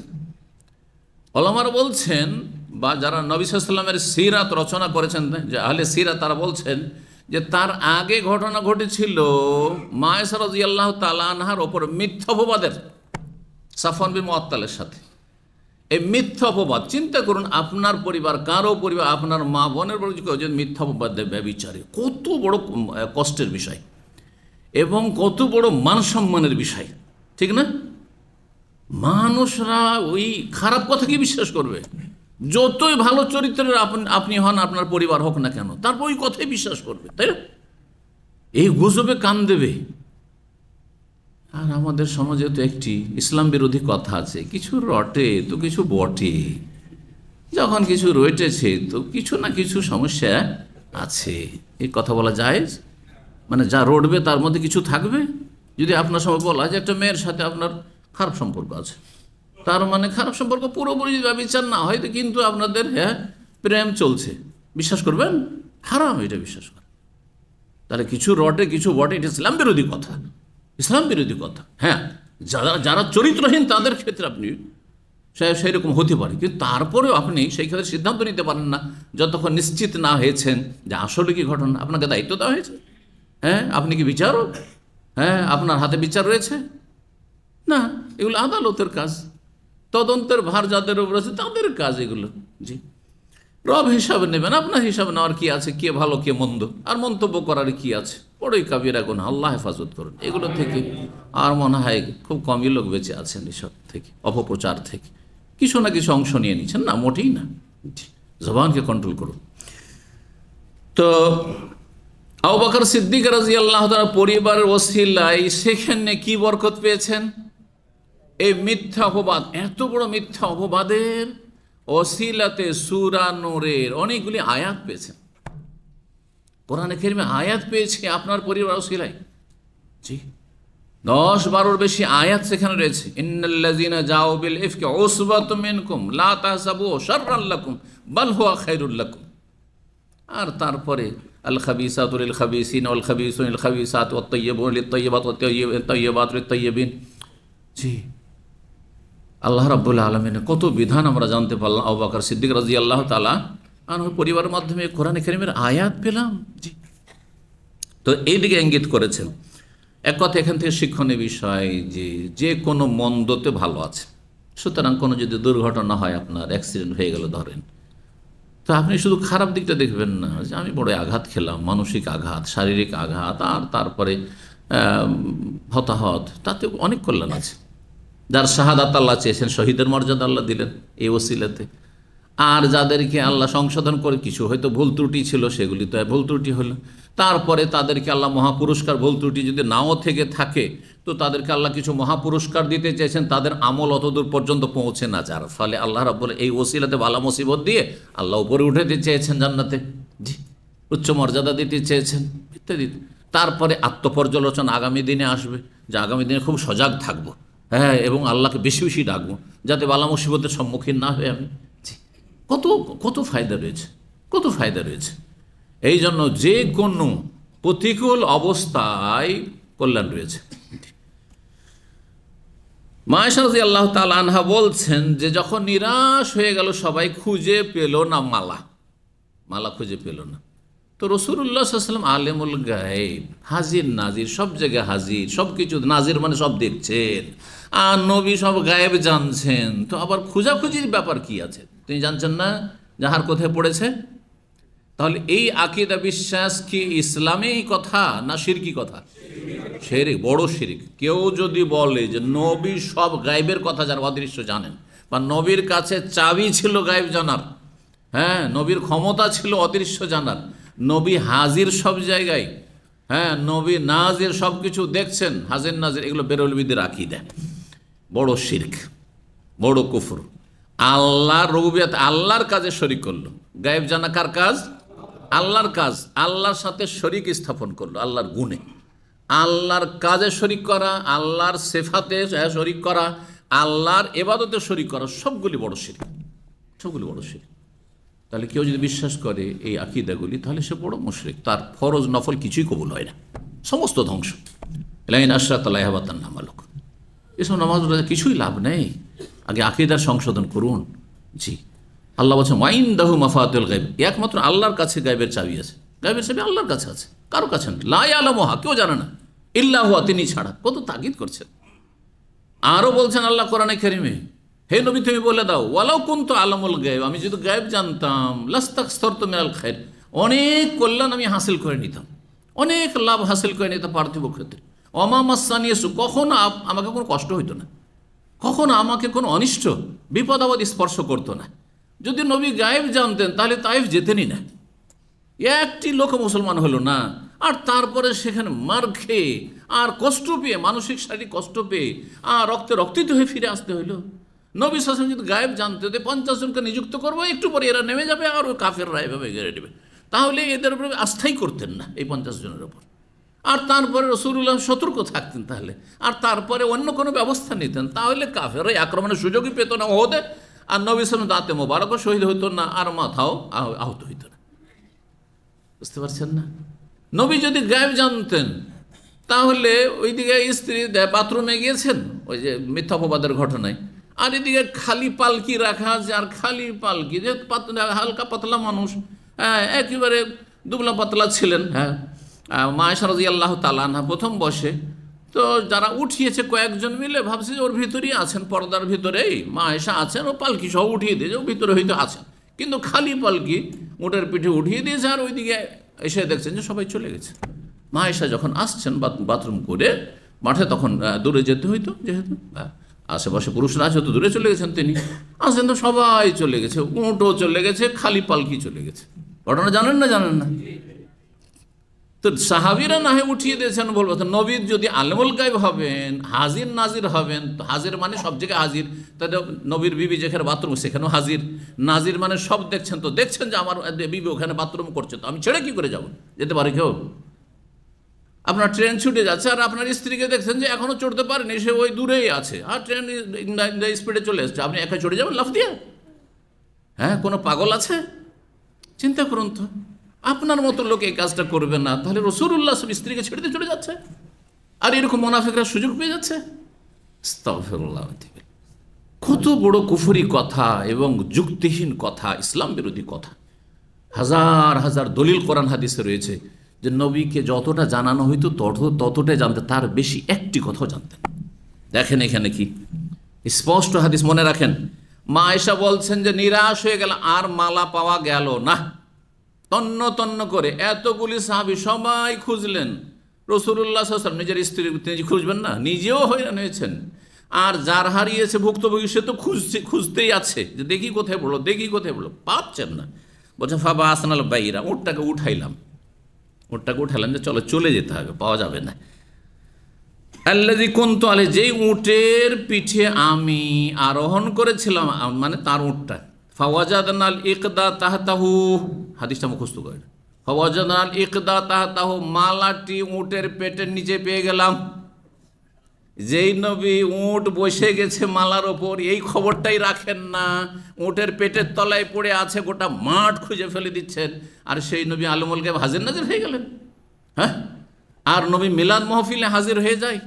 বাংলাদেশের এই ছোট্ট জমিনে লক্ষ লক্ষ মিলাদ চলতে আছে, আর সব মিলাদের নবী হাজির, নবী তশরিফ নিয়েছেন। হ্যাঁ, সুতরাং আপনার কি হন? দাঁড়িয়ে যান, কিয়াম করেন। কিয়াম মানে কি? দাঁড়ানো। কিসের জন্য? নবী তশরিফ নিয়েছেন, বেয়াদবি করে দাঁড়িয়ে বসে থাকবেন? উঠান। এবার বুঝতে পেরেছেন? তাহলে কিয়াম করা শিরকি কাজ নয়। এক তো নবী হাজির হননি, আপনি হাজির বলে দিলেন। শুধু তাই নয়, বেরলবিদের মাহফিলে দেখেছি একটা চেয়ার খালি রাখে, বেশ সুন্দর করে সাজিয়ে, ভিআইপি চেয়ার। কিসের জন্য? নবী তশরিফ নিয়ে আসবেন আর এখানে বসবেন, সেই জন্য পাশে একটা খালি চেয়ার থাকে স্টেজে তাদের মাহফিলে, মিলাদ মাহফিলে। তো এই ক্ষেত্রে শোনেন ভালো করে, যুক্তি শোনেন, কোরআন সুন্নাহ ভিত্তিক যুক্তি। আচ্ছা, যারা সম্মানিত মানুষ, তারা নেকির কাজে আগে আসে না পরে আসে? মিলাদের কাজ আপনাদের নেকির কাজ না গুনহার কাজ? গুনহার কাজ না, যারা করছে মিলাদ তাদেরকে বলছি, নেকির কাজ। আপনি সওয়াবের আশাই করছেন, সওয়াবের কাজে নবী পরে আসছেন আর আপনারা সবাই আগে থেকে সওয়াব অর্জন করতে আছেন। এটা নবীর জন্য উচিত হচ্ছে যে শেষখানে আসবেন একটা খালি চেয়ারে বসতে, পরে না আগে থেকে এসে বসে থাকবেন, বিরাজমান থাকবেন। আউযুবিল্লাহ। আর এক নবী মদিনার কবর থেকে উঠে কত মিলাদে একসাথে একই টাইমে কি করে হাজির হবেন বলেন তো দেখি? হ্যাঁ, এই জন্য আমি বলি যে বেদাতি বেকুফ হয়, নির্বোধ হয়, তাদের কোনো জ্ঞান বুদ্ধি থাকে না, ধর্মান্ধ এরা। জি, এদের কোনো জ্ঞান বুদ্ধি নেই, বিবেক কাণ্ড নেই। আল্লাহ হেদায়েত দান করুন। কিন্তু যারা কোরআন সুন্নাহর দলিল মেনে চলে, যারা দলিল মেনে চলে, কাল আল্লাহ কাল রসুল, তাদের জ্ঞান বুদ্ধি আছে যে আল্লাহর কথা, রসুলের কথা হচ্ছে দলিল, মানুষের কথা আর কোনো মূল্য রাখে না যদি কোরআন সুন্নাহর ওহির দলিল না থাকে। জি, সেজন্য নাস্তিকরা যে ধার্মিক লোকদেরকে ধর্মান্ধ বলে, কারণ নাস্তিকরা আরেক জাহান্নামের কুকুর, সেই জন্য। কথা বুঝতে পেরেছেন? হ্যাঁ, পার্থক্য করতে হবে। যারা ভ্রান্ত ধর্ম পালন করে আর ইসলাম ছাড়া, তাওহীদ সুন্নাত ছাড়া সবগুলি ভ্রান্ত ধর্ম, তারা হচ্ছে ধর্মান্ধ। কারণ তারা দলিলবিহীন অন্ধভাবে অন্ধভক্তি করে, অন্ধভাবে বিশ্বাস করে। আর যারা কোরআন সুন্নাহর অনুসারী, তারা বিনা দলিলে কোনো কথা বিশ্বাসও করে না, পালনও করে না, বলেও না। জি, আল্লাহ বোঝার তৌফিক দান করেন। 3673 নম্বর হাদিস। হাদিস বর্ণনা করেছেন আবু সাঈদ খুদরি রাদিয়াল্লাহু তাআলা আনহু বলছেন যে নবী সাল্লাল্লাহু আলাইহি ওয়াসাল্লাম বলেন, লা তাসুব্বু আসহাবি, আমার সাথী সঙ্গী সাহাবীদেরকে তোমরা গালমন্দ করিও না। ফালাউ আন্না আহাদাকুম আনফাকা মিসলা উহুদিন যাহাবান, কারণ তোমাদের কেউ যদি ওহদ পাহাড়ের সমতুল্য স্বর্ণ আল্লাহর রাস্তায় দান সাদকা করে, মা বালাগা মুদ্দা আহাদিহিম ওয়ালা নাসিফাহু, তাহলে সাহাবীদের, যারা সিনিয়র সাহাবী, সম্বোধন হাদিসে কিন্তু তাবেঈনদেরকে নয়, আমাদেরকে নয়, সাহাবীদের সামনে কথাটি বলছেন। তার মানে পরবর্তীকালে যারা ইসলাম গ্রহণ করেছেন সাহাবী, যারা অগ্রগামী সাহাবী, সাবিকিন আউয়াল মিনাল মুহাজিরিন ওয়াল আনসার, তাদের মর্যাদা সম্পর্কে তাদেরকে জানাচ্ছেন যে যদি তোমাদের কেউ ওহদ পাহাড়ের সমান স্বর্ণ আল্লাহর রাস্তায় দান সাদকা করে, আর যারা সিনিয়র সাহাবী, যারা মক্কায় ইসলাম গ্রহণ করেছেন, হ্যাঁ, মদিনায় হিজরতের পরে পরে ইসলাম গ্রহণ করেছেন, হুদাইবিয়ার সন্ধির আগেই ইসলাম গ্রহণ করেছেন, মক্কা বিজয়ের আগেই ইসলাম গ্রহণ করেছেন, তারা যদি এক মুদ সমান 600 গ্রাম, ওয়ালা নাসিফাহু, অথবা তার অর্ধেক, নাসিফ নিস থেকে অর্ধেক, অর্ধেক হচ্ছে 300 গ্রাম, 300 গ্রাম স্বর্ণ, 600 গ্রাম স্বর্ণ কোন সিনিয়র সাহাবী যদি আল্লাহর রাস্তায় দান সাদকা করে থাকে, আর তোমরা যারা পরে ইসলাম মক্কা বিজয়ের পরে যখন দেখেছো যে আর উপায় নেই, কাফের মুশরিক হয়ে বাঁচতে পারবো না, তখন ইসলাম গ্রহণ করেছো, তারপরে তোমাদের ঈমান ইসলাম সুন্দর হয়েছে, কিন্তু তোমরা দেখতে থেকেছো যে দেখি কোন দিকে পাল্লা ভারী হয়, হ্যাঁ, অপেক্ষায় থেকেছ, তোমরা সেই সওয়াবে পৌঁছিতে পারবে না ওহদ পাহাড়ের সমান স্বর্ণ খরচ করে। তাহলে আমরা কোথায়? এত বড় মর্যাদা সাহাবায়ে কেরামদেরকে আল্লাহ রাব্বুল আলামিন দান করেছেন। জি, 3674 নম্বর হাদিস। হাদিস বর্ণনা করেছেন আবু মুসা আশআরী রাদিয়াল্লাহু তাআলা, বলছেন আন্নাহু তাওয়াদ্দা ফি বাইতি, একদিন তিনি উযু করলেন বাড়িতে। বাড়িতে উযু করা বেশি ভালো, মসজিদে উযু করার চাইতে বাসায় উযু করে যাওয়া বেশি ভালো। সুম্মা খারাজা, তারপরে বেরোলেন। ফাকুলতু, আর মনে মনে সেই দিন তিনি স্থির করলেন, লা আলজামান্না রাসূলুল্লাহ সাল্লাল্লাহু আলাইহি ওয়াসাল্লাম, আজ কি আমি রাসূলুল্লাহ সাল্লাল্লাহু আলাইহি ওয়াসাল্লামের সঙ্গী হব, সারাদিন থাকব, বাড়ি ফিরবো না। ওয়ালা আকুনান্না মাহু ইয়াউমি হাজার, আজকে তার সাথে আমি পুরা দিন থাকবো, সারাদিন থাকবো, সকাল থেকে সন্ধ্যা। কাল ফাজা আল মসজিদ, মসজিদে আসলেন, আসার পরে জিজ্ঞাসা, তাহলে সেই সময় সলাতের সময় ছিল না, সকাল সকাল হয়তো চলে এসেছেন। ফাসাল আনিন নবী, নবী সাল্লাল্লাহু আলাইহি ওয়াসাল্লাম সম্পর্কে জিজ্ঞাসা করলেন যে নবী কোথায়। ফাকালু, তখন সাহাবীরা যারা আশেপাশে ছিলেন, মসজিদ নবীতে ছিলেন, আসহাবে সুফা বা অন্যরা, খারাজা বা তার পরিবারের লোকেরা বললেন, মানে যারা হয়তো কচিকাচা আছে, খারাজা, তিনি বেরিয়েছেন, ওয়াজ্জাহা হাহুনা, এই দিকে গিয়েছেন। একদিকে দেখেছেন যে এই দিকে যেতে দেখেছে, তিনি ওইদিকে গিয়েছেন। ওয়াজ্জাহা হাহুনা মানে তাওয়াজ্জাহা হাহুনা, ভাষ্যকার বলেছেন। ফাখারাজ তো আলা ইসরিহি, আবু মুসা আশআরী প্রখ্যাত সাহাবী, তিনি বলছেন যে তখন আমি তার অনুসরণে বেরোলাম। যখন বলা হলো যে এদিকে গিয়েছেন, তো আইডিয়াতে তখন চলতে লাগলেন। গিয়েছিলেন কোন দিকে? কোবার দিকে। মসজিদে কোবার পাশেই একটি কূপ রয়েছে, বীরে আরিস, বীরে আরিস। তো এখন মসজিদে কোবার চত্বরেই আছে সেই জায়গাটি। তো সেখানে চলে গেছে রাসূলুল্লাহ সাল্লাল্লাহু আলাইহি ওয়াসাল্লাম, বীরে আরিস, আরিস নামক কূপের কাছে। আসআলু আনহু, আশেপাশে ডানে বামে জিজ্ঞাসা করতে লাগলাম যে ভাই তোমরা তো দেখেছো কি রাসূলুল্লাহ কোন দিকে গিয়েছেন। হাত্তা দাখালা বীরা আরিস, তারপরে তিনি বীরে আরিস, আরিস নামক কূপের কাছে প্রবেশ করেছেন। কূপটি ছিল তখনকার খেজুর বাগানে। ফাজালাস্তু ইনদাল বাব, তখনকার যুগের বাগানগুলি প্রাচীর দিয়ে ঘেরা থাকতো। প্রাচীর মানে জরুরি নয় যে পাকা প্রাচীর, আজকাল নয় পাকা প্রাচীর। এক সময় আমাদের জমি জায়গায় ঘেরা হয়তো কি দিয়ে? টাটি দিয়ে। টাটি বলেন না আপনারা? জি হ্যাঁ, কঞ্চির টঞ্চির, হ্যাঁ, খড়ের টাটি, হ্যাঁ, পাটকাঠি টাটি, এইসব দিয়ে বেড়া। তো এইরকম থাকতো সুরক্ষিত করার জন্য। আর তার একটা দরজা থাকতো। আজকাল যেসব ফার্মগুলি রয়েছে আরব দেশে কিন্তু এইরকমই সব ঘেরা আছে, তাই না? কাঁটা তারের বেড়া যা ঘেরা আছে, আর তারপরে গেট আছে। জি, যারা দেখেছেন মাজরাগুলো, মাজরা ফার্ম,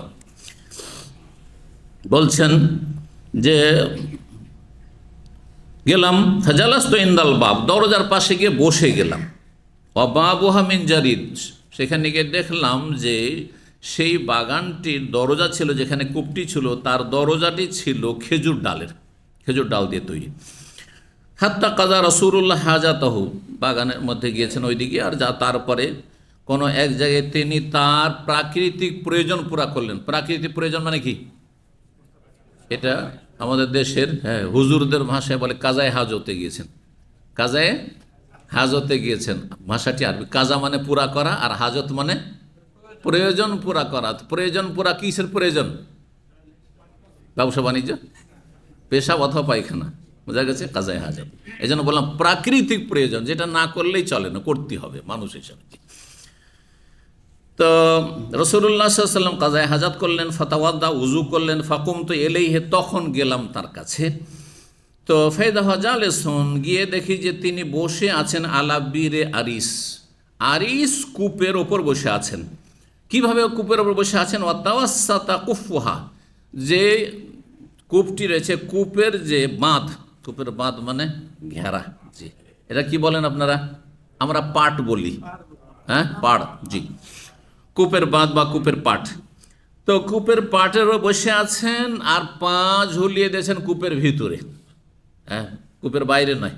আমরাও কূপের বসেছি, কিন্তু পা ভিতরে করে না, বাইরে করে বসেছি। একসময় আমাদের একসময় ছিল কূপ, সব পাকা কূপ, হ্যাঁ জি, সিমেন্টেড, ইটের, ছোটকালে। তো বলছেন যে ওয়াকাসাফান সাকাইহে, আর দুটি পায়ের নলা তিনি খুলে দিয়েছেন। ওয়াদাল্লাহুম্মা, আর দুই পাকে ঝুলিয়ে দিয়েছেন ফিলবির, কূপের ভিতরে, কূপের ভিতরে পাকে ঝুলিয়ে আছেন, আর কূপের যে পাট রয়েছে পাড়ের ওপর বসে আছেন। ফাসাল্লাম তো আলাইহি সালাম করলাম আমি, সুম্মানস্তারাফত, তারপরে ফিরে চলে আসলাম।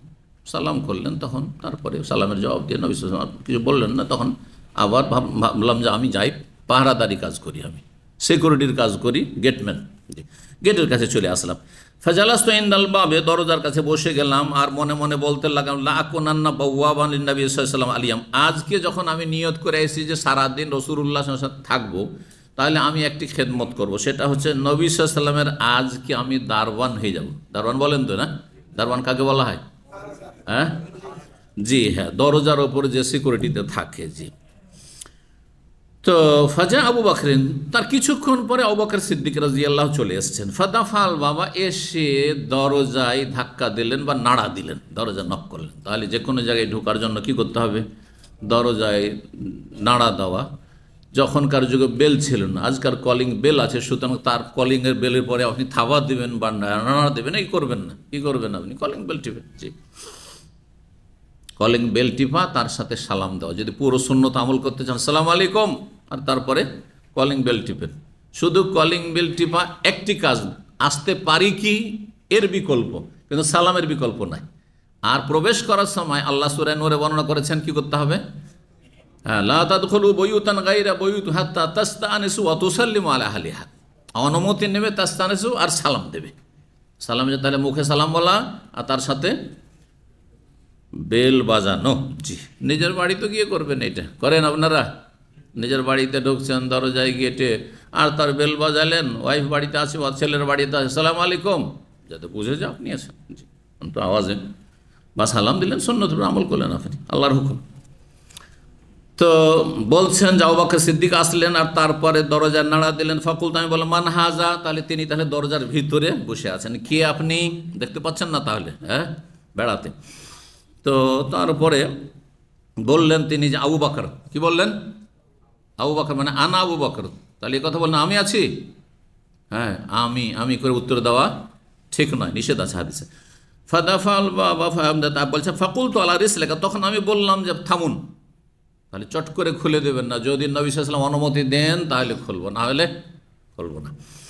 আলা রিসলিকা মানে থামুন। সুম্মা যাহাবতু, তারপরে গেলাম। ফাকুলতু, গিয়ে বললাম রসুলকে, ইয়া রাসূলুল্লাহ, হে আল্লাহর রাসূল, হাযা আবু বকর ইস্তাযিনু, আবু বকর এসেছে, আর সে অনুমতি চাইছে আপনার কাছে আসার জন্য। কাল ইযান লাহু, তাকে অনুমতি দাও, বাশশিরহু বিল জান্নাহ, জান্নাতের সুসংবাদও দিয়ে দাও। ঢুকতে দাও, আসতে দাও, আর জান্নাতের সুসংবাদ দিয়ে দাও। ফাকবালতু, আসলাম, হাত্তা কুলতে, এসে বললাম আবু বকরকে, উদখুল, প্রবেশ করো বা প্রবেশ করুন। ওয়া রাসূলুল্লাহ ইউবাশশিরুকা বিল জান্নাহ, তার সাথে রাসূল আপনাকে জান্নাতের সুসংবাদ দিচ্ছেন। সুবহানাল্লাহ, জন্য দুনিয়াতেই বহু হাদিসে আবু বকর সিদ্দিকের শুধু একটি হাদিস নয়, যাতে 10 জনের নাম আছে। বহু হাদিসে নবী সাল্লাল্লাহু আলাইহি ওয়াসাল্লাম আবু বকর ওমরকে জান্নাতের সুসংবাদ দিয়েছেন রাদিয়াল্লাহু তাআলা আনহুম। ফাদাখালা, আবু বকর প্রবেশ করলেন, আর গিয়ে ফাজালাস আন ইয়ামিনে রাসূলিল্লাহ সাল্লাল্লাহু রাসূলুল্লাহ সাল্লাল্লাহু ডান দিকে গিয়ে সেম ওইভাবেই বসে গেলেন, যেভাবে রাসূলুল্লাহ সাল্লাম পা ঝুলিয়ে বসে আছেন, আর কূপের পাড়ের ওপর ওইভাবে বসে গেলেন তার সাথে। ফিল কুফে মানে কূপের বাঁধের ওপর বা পাড়ের ওপর। ওয়াদাল্লা রিজলাইহি ফিল বিরি, কূপে দুই পা ঝুলিয়ে দিলেন, যেমন কামাসান নবী, যেমন নবী সাল্লাম করেছেন। কাশাফান সাকাই, দুই পায়ের নলা যেমন নবী খুলে রেখেছেন, তিনিও পায়ের নলা খুলে রাখলেন। সুম্মা রাজাতু, আর তারপরে ফিরে আসলাম। ফাজাল আসতে, এসে আবার বসে গেলাম আমার ডিউটিতে, হ্যাঁ, দারওয়ান হিসাবে। ওয়াকাত তারাকতু আখি, সেই সময় আমি বাড়িতে আমার ছোট ভাইকে রেখে এসেছিলাম, তিনি কিন্তু উজু করছিলেন, আমি এগিয়ে চলে এসেছি। তো ভাবলাম যে আল্লাহ করে যদি আমার ভাইটা চলে আসতো তাহলে ভালোই হইতো। ওয়ালাকুনি, এবং আমার সাথে আমার ভাই যদি মিলিত হইতো। ফাকুলতু, বললাম, ইন ইউরিদিল্লাহু বিফুলানিন খাইরান ইউরিদু আখাহু, যদি আল্লাহ আমার ভাইয়ের সাথে অমুকের সাথে কল্যাণ চান, অমুক ভাইয়ের সাথে ইউরিদু আখাহু, উদ্দেশ্য তার ভাইয়ের কথা, ইয়াতিবি, তাহলে তাকে আল্লাহ নিয়ে আসবেন। কিন্তু মসজিদে নবীর কাছ থেকে বেরিয়েছেন মসজিদে কোবা, তার ভাই আসেনি, মোট কথা এখানে। ফাইজা ইনসান, কিন্তু তার পরে পরে আরেকজন লোক চলে আসলো। ইউহাররেকুল বাব, এসে দরজায় নাড়া দিচ্ছে, মানে নক করছে। ফাকুলতু, আমি বললাম, মান হাজা, কে? ফাকাল ওমর ইবনে খাত্তাব, আমি ওমর ইবনে খাত্তাব। ফাকুলতু, আমি বললাম, আলা রিসলিকা, থামুন, আমি জিজ্ঞাসা করে আসি নবীকে, যদি পারমিশন দেন তাহলে ঠিক আছে। সুম্মা যেহেতু ইলা রাসূলিল্লাহ, তারপর রাসূলের কাছে আসলাম। ফাসাল্লাম, তাহলে সালাম করলাম। সুম্মা ফাকুলতু, আর তারপর বললাম। তাহলে বোঝা গেল যে ঘন ঘন সালাম দেওয়া সুন্নাত। অনেকেই, এই তো আমার 2 মিনিট আগে দেখা হয়েছে, আবার সালাম কিসের? ধরেন একজনের সাথে 2-3 মিনিট আগে দেখা হয়েছে, 5 মিনিট আগে, আর তারপরে আরেকজন নতুন লোককে নিচে থেকে নিয়ে আসছেন, আর আসার পরে যে নতুন লোক আপনার সাথে সঙ্গী করে নিয়ে আসলেন, সে সালাম করছে আর আপনি আর সালাম করছেন না। তো যদি আপনাকে জিজ্ঞাসা করে, ভাই আপনি কেন সালাম করলেন না, অন্য নতুন লোকেরা কি ভাববে? ভুল ভাববেন না? যাকে আপনি নিচে থেকে না, সে তো আর দেখেনি প্রথমবার যে 2 মিনিট আগে সালাম করেছেন আপনি, ঠিক না? কি ভাববে? যে আপনি সালাম করলেন না, ভাববেন না যে কেমন কথা হইলো, উনি সালাম করলেন না, আমি একে সালাম করলাম। এই জন্য সুন্নত হচ্ছে যে আপনি আবার এসছেন 1 মিনিট 2 মিনিট পরে একটু তারপরে ঘুরে এসে আবার সালাম দেন, কিন্তু আবার বক্তব্য চলাকালীন নয়। আমাদের কিছু ভাইয়েরা আছে, আসবে লেট করে, আসে আসসালামু আলাইকুম, আরও জোরে, এই গত সপ্তাহে একজন দিয়েছে, এমন সালাম দিয়েছে আমার বক্তব্য থামিয়ে দিয়েছে। আমি কে রে ভাই, এটা ঠিক নয়। কারণ আপনার সালামের চাইতে গুরুত্বপূর্ণ হচ্ছে আমার বক্তব্য। এখানে এলেমের চর্চা চলছে, যেটা ফরজ, অনেকে ফরজ আদায় করছে, ফারজে আইন, অনেকে ফারজে কেফায়া আদায় করছে, আর আপনার সালাম সুন্নত। এবার বোঝা গেছে? এই জন্য সালাম দিলে আস্তে করে দিন, সালাম আলাইকুম, ঢুকে যান। যে শুনলো জবাব দিল, না দিল। আর যদি নাও দেন সালাম, কোনো অসুবিধা নেই। আপনি যদি খুব বলেন যে আমি সুন্নত পালন করবো, আস্তে করে দেন, ডিস্টার্ব করিয়েন না কারো। জি, এইরকম মসজিদে মুসল্লিরা নামাজ পড়ছে আর দিলেন জোরে একবার টান দিয়ে সালাম, না, এটাও ঠিক নয়। আস্তে সালাম দেন, যাতে নামাজিদের ডিস্টার্ব না হয়। আস্তে করে সালাম দেন। যে শুনলো না শুনলো, গোটা মসজিদের লোককে শোনাইতে হবে, কোথায় পেলেন? তার আল্লাহর সাথে কথা বলছে, যারা নামাজ পড়ছে তারা আল্লাহর সাথে কথা বলছে, তো আপনার সালাম কেন শুনতে যাবে? এই ভুলগুলো কিন্তু অনেকে করে থাকেন, যে মনে করছেন সওয়াবের কাজ করছেন, কিন্তু আসলে ফিকহের জ্ঞান না থাকার কারণে এইসব। কোনটা বেশি গুরুত্বপূর্ণ, ইম্পর্টেন্ট, বেশি, আর কোনটা হচ্ছে গুরুত্বপূর্ণ কিন্তু অতি গুরুত্বপূর্ণ নয়, পার্থক্য করতে হবে। তো যাই হোক, আসি। ওমর ইবনে খাত্তাব অনুমতি চাইলেন, তখন রাসূলুল্লাহ সাল্লাল্লাহু আলাইহি ওয়াসাল্লামের কাছে আসলেন, আসার পরে অনুমতি নিয়ে গেলেন তার জন্য। তো নবী সাল্লাল্লাহু আলাইহি ওয়াসাল্লাম বললেন, ইযান লাহু, তাকে অনুমতি দাও, অবাশশিরহু বিল জান্নাহ, তাকেও জান্নাতের সুসংবাদ দিয়ে দাও। সুবহানাল্লাহ। ফাজিয়াতে এসে বললাম আবু বকর ওমরকে, উদখুল, আপনি প্রবেশ করুন, অবাশশারাকা রাসূল বিল জান্নাহ, রাসূল আপনাকেও জান্নাতের সুসংবাদ দিচ্ছেন। ফাদাখালা, প্রবেশ করলেন। ফাজালাসা মা রাসূলিল্লাহ সাল্লাল্লাহু আলাইহি ওয়াসাল্লাম, তিনিও গিয়ে রাসূলুল্লাহ সাল্লাল্লাহু আলাইহি ওয়াসাল্লামের সাথে বসে গেলেন। ফিল কুফে, সেই কূপের পাড়ের ওপর। আইয়াসা, বাম দিকে, ডান দিকে কে বসছিলেন? আবু বকর। বাম দিকে তিনি বসে গেলেন, ওমর রাদিয়াল্লাহু আনহু।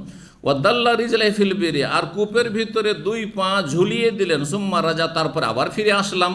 পাহারাদার ফাজালাস্তু, এসে দরজায় বসে গেলাম। ফাকুলতু, আমি মনে মনে আবার বলতাম, ইয়রিদিল্লাহু বিফুলানিন খায়রান ইয়াতিবি, আল্লাহ যদি আমার ভাই যে অমুক আছে, যে উজু করছিল আর ওকে ছেড়ে চলে এসেছি, আল্লাহ যদি তার সাথে মঙ্গল চায় তো তাকে নিয়ে আসবে।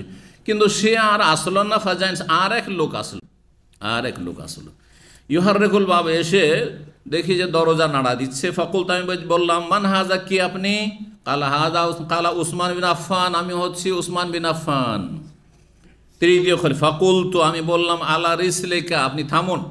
ফাজুল, যেহেতু এলা রাসূলিল্লাহ এলান নবী সাল্লাল্লাহু কাছে আসলাম। আখবরতু, এসে বললাম যে ইয়া রাসূলুল্লাহ, উসমান এসেছে, ভিতরে নিয়ে আসবো, আসতে দেব নাকি বলবো যে না ফিরে যান?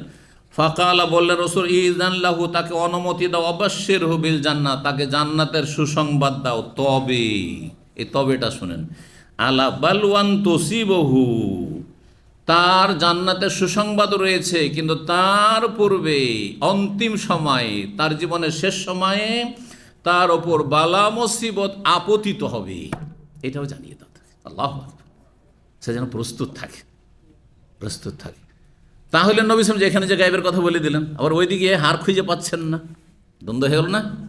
এইখানেই কিন্তু সমন্বয় না করলে গোমরাহ। রসুলের কথাতে, আল্লাহর কথা, রসুলের কথাতে দ্বন্দ্ব আছে নাকি? তাহলে আপনার বুঝে দ্বন্দ্ব আছে, আপনার বুঝটা ঠিক করতে হবে। এই জন্য আগে বলেছি, যতটা আল্লাহ জানিয়ে দেন ততটা নবী জানতে পারেন, আর যা জানানো হয় না তা জানার তার কাছে কোনো ক্ষমতা ছিল না। বোঝা গেছে? আমার কাছে কোনো ওহী আসবে না, আপনাদের কাছে কারো কাছে আসবে না, আর কোনোদিনও আসবে না। কারণ জিবরাইল আলাইহিস সালামের কাজ শেষ, নবীর সিলসিলা শেষ, তার কাজ শেষ হয়ে গেছে, আসমানি খবর নিয়ে আসা, ঠিক কিনা? কিন্তু নবী সাল্লাল্লাহু আলাইহি ওয়াসাল্লামকে বিভিন্ন সময় বিভিন্ন কথা, ভবিষ্যৎ কি হবে না হবে জানানো হইতো। যেমন মাসলা মাসাইল জানানো হইতো হালাল হারাম, তেমন ভবিষ্যতে কি হবে তো নবী সাল্লাল্লাহু আলাইহি ওয়াসাল্লামকে জানিয়ে দেওয়া হয়েছিল যে উসমান এক সময় নির্মমভাবে শহীদ হবেন বাগীদের হাতে, বিদ্রোহীদের হাতে, আর এই সন্ত্রাসীদের হাতে, চরমপন্থীদের হাতে। এটা বলে দিয়েছিলেন নবী সাল্লাল্লাহু আলাইহি ওয়াসাল্লাম। তো সেটা ভবিষ্যৎবাণী করলেন যে তুমি তো জান্নাতের সুসংবাদ পাবে, জান্নাতের সুসংবাদ তোমার জন্য রয়েছে, কিন্তু বালা মুসিবত আসবে, এই কথার উসমানকে জানিয়ে দাও। ফাজিয়াতু, আসলাম উসমানের কাছে। ফাকুল, তো এসে বললাম, উদখুল, আপনি প্রবেশ করুন। ওয়াবাশশারাকা রাসূল বিল জান্নাহ, রাসূলুল্লাহ আপনাকে জান্নাতের সুসংবাদ দিয়েছেন, কিন্তু আলা বালওয়া তুসিবকা, বালা মুসিবত আপনার উপর আপতিত হবে। ফাদাখালা, প্রবেশ করলেন। অন্য রিওয়ায়াতে রয়েছে যে সেখানে তিনি বলেছেন, আল্লাহুল মুস্তাআন, আল্লাহ যেন সাহায্য করেন, বালা মুসিবতে ধৈর্য ধারণের সাহায্য করেন। ফাদাখালা, প্রবেশ করলে। ফাওয়াজাদ আল কুফা কাদ মলিয়া, গিয়ে দেখছেন যে কূপের যে পাড় রয়েছে সেটা ফুল হয়ে গেছে, পূর্ণ হয়ে গেছে, মানে দুই পাশে বসার আর কোনো সুযোগ নাই। নবী সাল্লাল্লাহু আলাইহি ওয়াসাল্লাম একদিকে, ডান দিকে আবু বকর, বাম দিকে ওমর বসে আছেন, তাহলে পাশাপাশি বসার আর সুযোগ নেই। বলছেন ফাজালাসা ওজাহাহু মিনাশ শিক্কিল আখার, তখন সামনের দিকে, সামনাসামনি হয়ে বসলেন অন্য পার্শ্ব থেকে, অন্য দিক থেকে। আলা শরীক, প্রখ্যাত একজন হাদিসের পণ্ডিত, তিনি হাদিসের বর্ণনাকারী যেখানে রয়েছেন, তিনি বলছেন যে কালা সাইদ বিন মুসাইব রাহিমাহুল্লাহ, প্রখ্যাত তাবি, বলেছেন আউয়ালতুহা কবুরহুম, এর ব্যাখ্যা, এই যে ঘটনা ঘটল নবী সাল্লাল্লাহু আলাইহি ওয়াসাল্লামের জীবদ্দশায়, কি যে নবী সাল্লাল্লাহু চলে গেছেন কোবার কাছে, সেই কূপে, আর কূপে গিয়ে বসে আছেন, আর তারপর ডান দিকে বসলো আবু বকর, বাম দিকে বসলো ওমর, আর সামনে কে? ওসমান। এর আমি ব্যাখ্যা করলাম। সুবহানাল্লাহ, এটা হচ্ছে আল্লাহ রাব্বুল আলামিনের প্রদত্ত জ্ঞান। ব্যাখ্যা কি করেছিলাম? কবুর আহম, এই তিনজনের কবর, তিনজনের কবর, যে রাসূলুল্লাহ সাল্লাল্লাহু আলাইহি ওয়াসাল্লামের পাশে কবরের সুযোগ, কবরস্থ হওয়ার সুযোগ পাবেন আবু বকর এবং ওমর, কিন্তু উসমান সুযোগ পাবেন না। সামনের দিকে বসে আছেন কূপের পাড়ে, তার মানে এই পাশেই বাকির কবরস্থানে তার দাফন হবে, আর তাই হয়েছে। বুঝা গেছে? জি। 3675 নম্বর হাদিস বর্ণনা করেছেন আনাস বিন মালিক রাদিয়াল্লাহু তাআলা আনহু হাদাসাহুম, তিনি তার ছাত্রদেরকে হাদিস বর্ণনা করেছেন, আন্নান নবী সাইদা ওহদ, একবার নবী সাল্লাল্লাহু আলাইহি ওয়াসাল্লাম ওহদ পাহাড়ের ওপরে উঠলেন। ও আবু বকরিন, সেই সময় আবু বকরও উঠলেন, ওমরও ছিলেন, উসমানও ছিলেন। তাহলে কয়জন? তিনজন সাহাবী, রাসূলুল্লাহ সাল্লাল্লাহু আলাইহি ওয়াসাল্লাম সহ চারজন। কোথায় উঠলেন? ওহদ পাহাড়ের ওপরে উঠলেন। ফারাজাফা বিহিম, ওহদ পাহাড়ে উঠতেই চারজন, সবচেয়ে শ্রেষ্ঠ এই উম্মতের, বরং মানব জাতির মধ্যে রাসূলুল্লাহ সবচেয়ে শ্রেষ্ঠ আম্বিয়াদের চাইতে, আর তারপরে এই উম্মত সবচেয়ে শ্রেষ্ঠ আবু বকর, ওমর, ওসমান, তাদেরকে নিয়ে উঠলেন। তখন ওহদ পাহাড়টি থরথর করে কাঁপতে শুরু করল, থরথর করে কাঁপতে, ভূমিকম্পের মতো কাঁপতে শুরু করল। ফাকালা, তখন নবী সাল্লাল্লাহু আলাইহি ওয়াসাল্লাম বললেন ওহদকে সম্বোধন করে, এই পর্বতকে, উসবুত ওহদ, হে ওহদ তুমি স্থির হও, থামো, কেন তুমি এই থরথর করে কাঁপছো?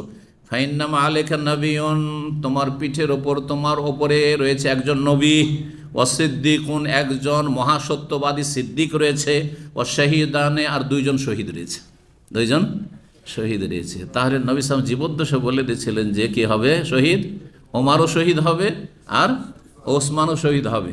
আর এটাও বলে দিয়েছেন যে আবু বকর শহীদ হবে না, বিছানায় মারা যাবেন, সাধারণ মরণ হবে। তাই হয়েছে না? জি। 3676 নম্বর হাদিস বর্ণনা করেছেন আব্দুল্লাহ বিন উমর রাদিয়াল্লাহু আনহুমা, বলছেন কালা রাসূলুল্লাহ সাল্লাল্লাহু আলাইহি ওয়াসাল্লাম বাইনা আনা আলা বিরিন, এক সময় আমি একটি কূপের কাছে ছিলাম, আনজাউ মিনহা, স্বপ্নযোগে, এই হাদিস কয়েকবার করে এসেছে। আমি সেই কূপ থেকে পানি বালতি দিয়ে উঠাচ্ছিলাম, যা আনি আবু বকর ওমর, তারপরে আবু বকর উমর আসলো, স্বপ্নে আসে, আবু বকর আসলো, উমর আসলো। ওয়াফিন্না, তারপরে বলছেন ফাআখায আবু বকরিন আদ-দালওয়া, তারপর আবু বকর এসে আমার কাছ থেকে বালতিটা নিয়ে নিল। ফানাজা জানুবান আও জানুবানে, তারপরে এক বা দুই বালতি পানি উঠালো। ওয়াফিন্নাজ ইহদাফন, কিন্তু তার বালতি উঠানোতে দুর্বলতা প্রকাশ পাচ্ছিল, মানে কষ্টে তিনি পানি কূপ থেকে উঠাচ্ছিলেন। ওয়াল্লাহু ইয়াগফিরু লাহু, আল্লাহ তাকে ক্ষমা করুন। সুম্মা আখাযা ইবনুল খাত্তাব, তারপরে খাত্তাবের সন্তান ওমর নিয়ে নিল, মিন ইয়াদি আবু বকর, হাত থেকে, আমি উঠাচ্ছি, আমি পানি তুলছি কূপ থেকে। ফাস্তাহালাত ফি ইয়াদিহি গারবান, তখন ছোট বালতি ছিল, সেই বালতিটি একবারে বিশাল বড় আকার ধারণ করলো, বড় বালতিতে পরিণত হইল। ধরেন হয়তো 5 লিটারের ছিল বা 10 লিটারের ছিল, সেটা 20 থেকে 30-40 লিটারের বড় বালতি হয়ে গেল হঠাৎ করে স্বপ্নে। ফালামারা আবকারিয়ান মিনান নাস, মানুষের মধ্যে কোন বীর বাহাদুর আমি শক্তিশালী দেখিনি, ইয়াফরি ফারিয়াহু, তার মতো বালতিতে পানি উঠাতে পারে, মানে খুব তাড়াতাড়ি করে, আর খুব একেবারে বীরত্বের সাথে তাড়াতাড়ি করে পানি উঠাচ্ছেন। আর সেখানে উটের পাল আছে, সব রাখালগুলো নিয়ে আছে, আর উটকে পান করাইতে শুরু করলেন। ফান্নাজা, আর অনেক তিনি পানি উঠালেন কূপ থেকে। হাত্তা দারাবান নাসুবি আতান, তারপরে মানুষরা, যারা রাখালগুলো ছিল, তারা তাদের উটগুলিকে উটশালায় গিয়ে, উট বাঁধার জায়গায় নিয়ে চলে গেল। কাল ওয়াহাব, ইমাম ওয়াহাব বলছেন আতান বলা হয় মাবরাকুল এবেল, মানে উট বাঁধার জায়গা, উটের আপনার উঠান বা উটের যেখানে বেড়া থাকে সেটাকে বলা হয়। ইয়াকুলু হাত্তা রাউয়াতিল এবল, উটগুলি সব তৃপ্তি সহকারে পূর্ণ পানি পান করেছিল। ফানাখা, তারপরে গিয়ে উটের যেখানে বাথান রয়েছে সেখানে সেই উটগুলি বসে গেল। 3677 নম্বর হাদিস বর্ণনা করছেন ইবনে আব্বাস রাদিয়াল্লাহু তাআলা আনহুমা বলছেন, ইন্নী লাওয়াকিফুন ফি কওমিন ইয়াদউন আল্লাহ লি উমর ইবনুল খাত্তাব। যখন উমর ইবনুল খাত্তাব রাদিয়াল্লাহু তাআলা আনহুর ইন্তেকাল হয়, ইন্তেকালের আগে তিনি কি হয়েছিলেন? আহত হয়েছিলেন। কার হাতে? মজুসি ইরানি আবু লুলু ফাইরোজ, যেটাকে বিকৃত আমাদের দেশের লোক ফিরোজ নাম রাখে। ফিরোজ নাম রাখা ভালো কাজ নাই। জি, আজকাল বাঙালি জাতির মধ্যে কেউ মির্জাফর নাম রাখবে? মির্জাফরের চাইতে নিকৃষ্ট কাফের হচ্ছে এই আবুল উলু ফাইরোজ। তো কেন আপনি ফিরোজ নাম রাখবেন? জি, তো যাদের নাম আছে তারা বদলে দিবেন। জি, এরকম। তো বলছেন ইবনে আব্বাস রাদিয়াল্লাহু তাআলা আনহুমা, যুবক মানুষ নিয়ে বলছে, ইন্নী লাওয়াকিফুন ফি কওম, আমি একবার অবস্থান করছিলাম কিছু লোকদের মাঝে, ইয়াদউন আল্লাহ লি উমর ইবনে খাত্তাব, তারা দোয়া করছিলেন উমর ইবনে খাত্তাব রাদিয়াল্লাহু তাআলা আনহুর জন্য। কোন সময়? যেই সময় ওয়াকাদ ওযিয়া আলা সারিরিহি, তাকে মৃত্যুর খাটলিতে রাখা হয়েছিল। জি, ইযা রাজুলুন মিন খালফি, তখনও তিনি ইন্তেকাল করেন, মারা যাননি। হ্যাঁ, সেই খাটে রাখা আছে, সেই খাটে রাখা আছে। সে মৃত লাশের খাট নাই হোক, এমনি খাটে রাখা আছে।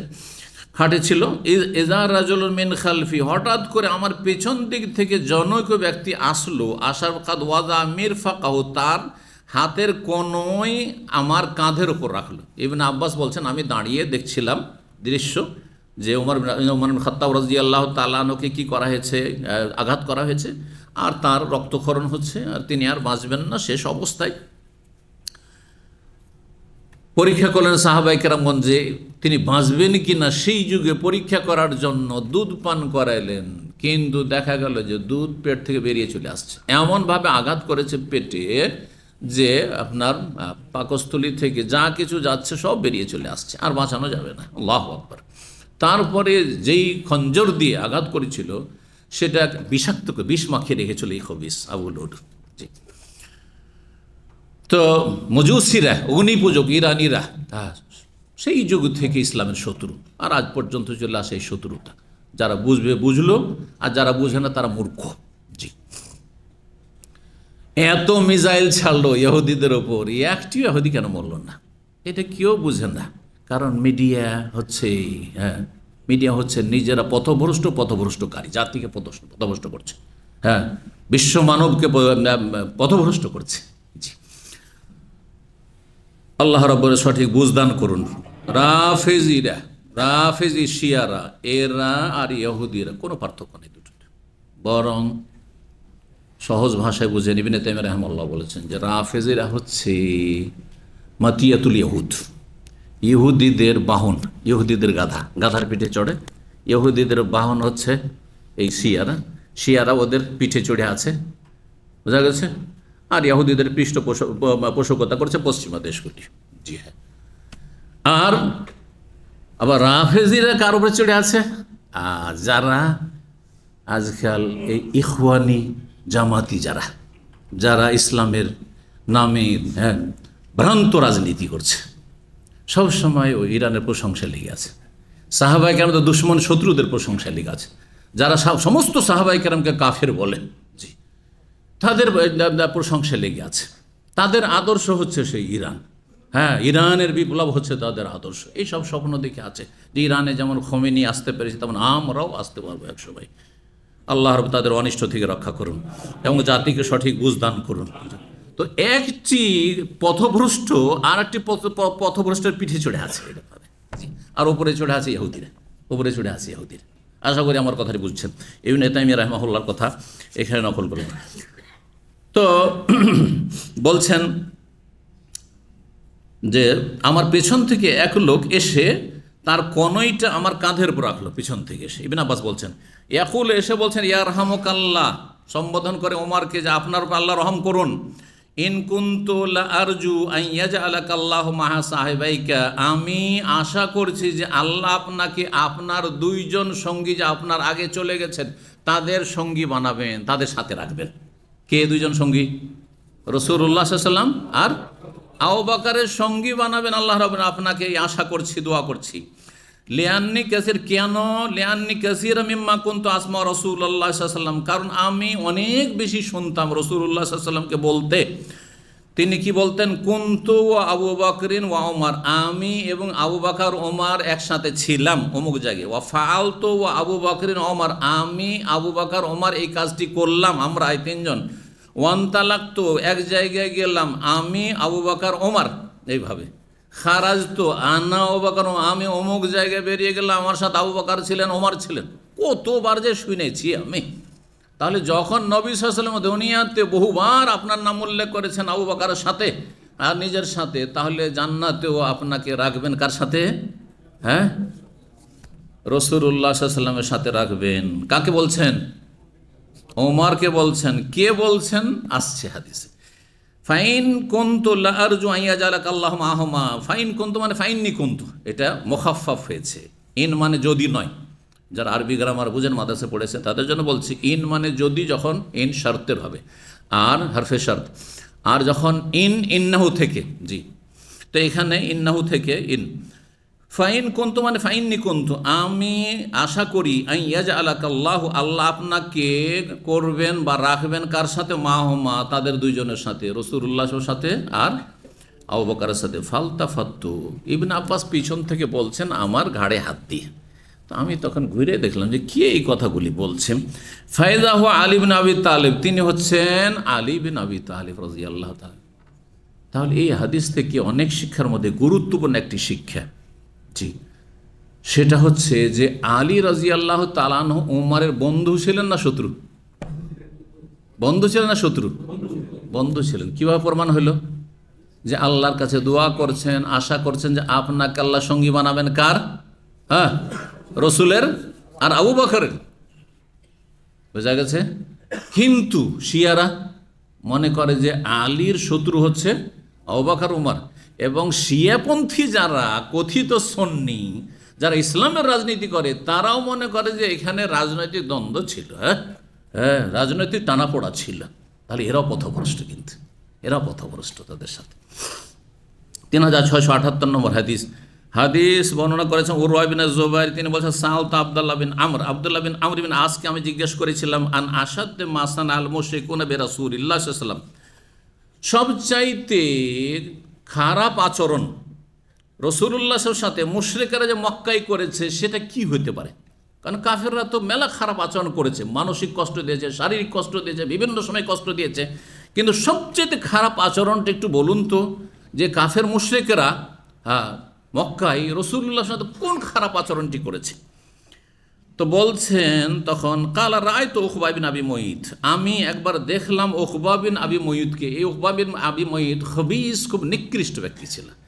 যেমন সালেহ আলাইহিস সালাম নবীর জামানায় সমুদ সম্প্রদায়ের সবচেয়ে নিকৃষ্ট ব্যক্তি ছিল, এমন ব্যক্তি যার নাম ছিল কেদার বিন সালেহ, যে উটটিকে কি করেছিল? মুজিজার উটটিকে জবাই করেছিল, আর যার ফলে আল্লাহর আযাব সেই পুরো জাতির উপর নেমে এসছে। সেই জাতিকে আল্লাহ একবার সমূলে বিনাশ করে ধ্বংস করেছে, একজন কেউ কাউকে রাখেনি আল্লাহর উপর। জি, তো আর সেই ব্যক্তি সম্পর্কে আল্লাহ কোরআন বলছে এজিম বাস আশকাহা, হ্যাঁ, সবচেয়ে নিকৃষ্ট ব্যক্তি, সবচেয়ে বদ প্রকৃতির মানুষ। আর নবী সাল্লাল্লাহু আলাইহি ওয়াসাল্লাম বলেছেন আমার উম্মতের বদ প্রকৃতির মানুষ হচ্ছে এই উকবা বিন আবি মুইত। তার অপরাধগুলি দুটি বলবো আজকে, একটি এই হাদিসে এসেছে আর আরেকটি স্মরণ করি, তো আপনারা জানেন। রাসূলুল্লাহ বলছেন যে আমি দেখলাম, কে বলছে? আব্দুল্লাহ বিন আমর বিন আস বলছেন যে আমি দেখলাম উকবা বিন আবি মুইতকে যা এলান নবী সাল্লাল্লাহু আলাইহি ওয়াসাল্লাম, নবী সাল্লাল্লাহু আলাইহি ওয়াসাল্লামের কাছে আসলো। সেই সময় নবী সাল্লাল্লাহু আলাইহি ওয়াসাল্লাম কাবার চত্বরে সালাত আদায় করছিলেন মক্কায়। ফাওয়াদা রিদাহু ফি উনুকিহি, তারপরে সে কি করলো? নবী সাল্লাল্লাহু আলাইহি ওয়াসাল্লামের গলায় একটি চাদর পেঁচিয়ে দিল, আর তার ফাখানাকাহু বিহা খানকান শাদীদান, তারপরে সেই চাদর দিয়ে চিপে ধরলো, গলাকে টিপে ধরলো একবারে, জি, শক্ত করে চেপে ধরলো। আর এমন হয়েছে যে নবী সাল্লাল্লাহু আলাইহি ওয়াসাল্লামের চক্ষু মোবারক বড় বড় হয়ে গেছে, মরে যাবেন তিনি, জি, শ্বাসরুদ্ধ হয়ে মারা যাবেন, এই অবস্থা হয়েছে।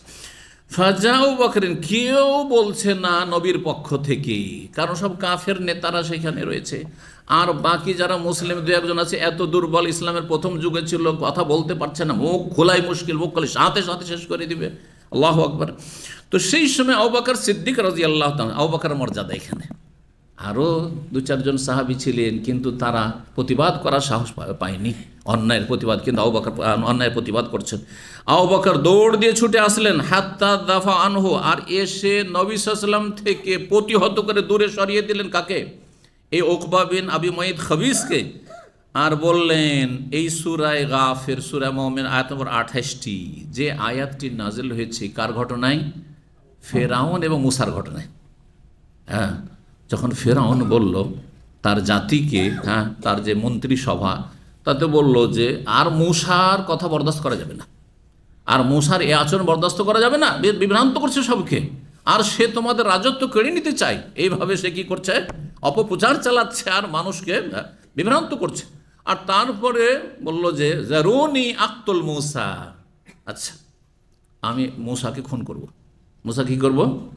যখন খুন করা সহজ ছিল তখন খুন করার কল্পনা করেনি, আর যখন খুন করা কঠিন আল্লাহ করে তখন বলছে আমি খুন করব।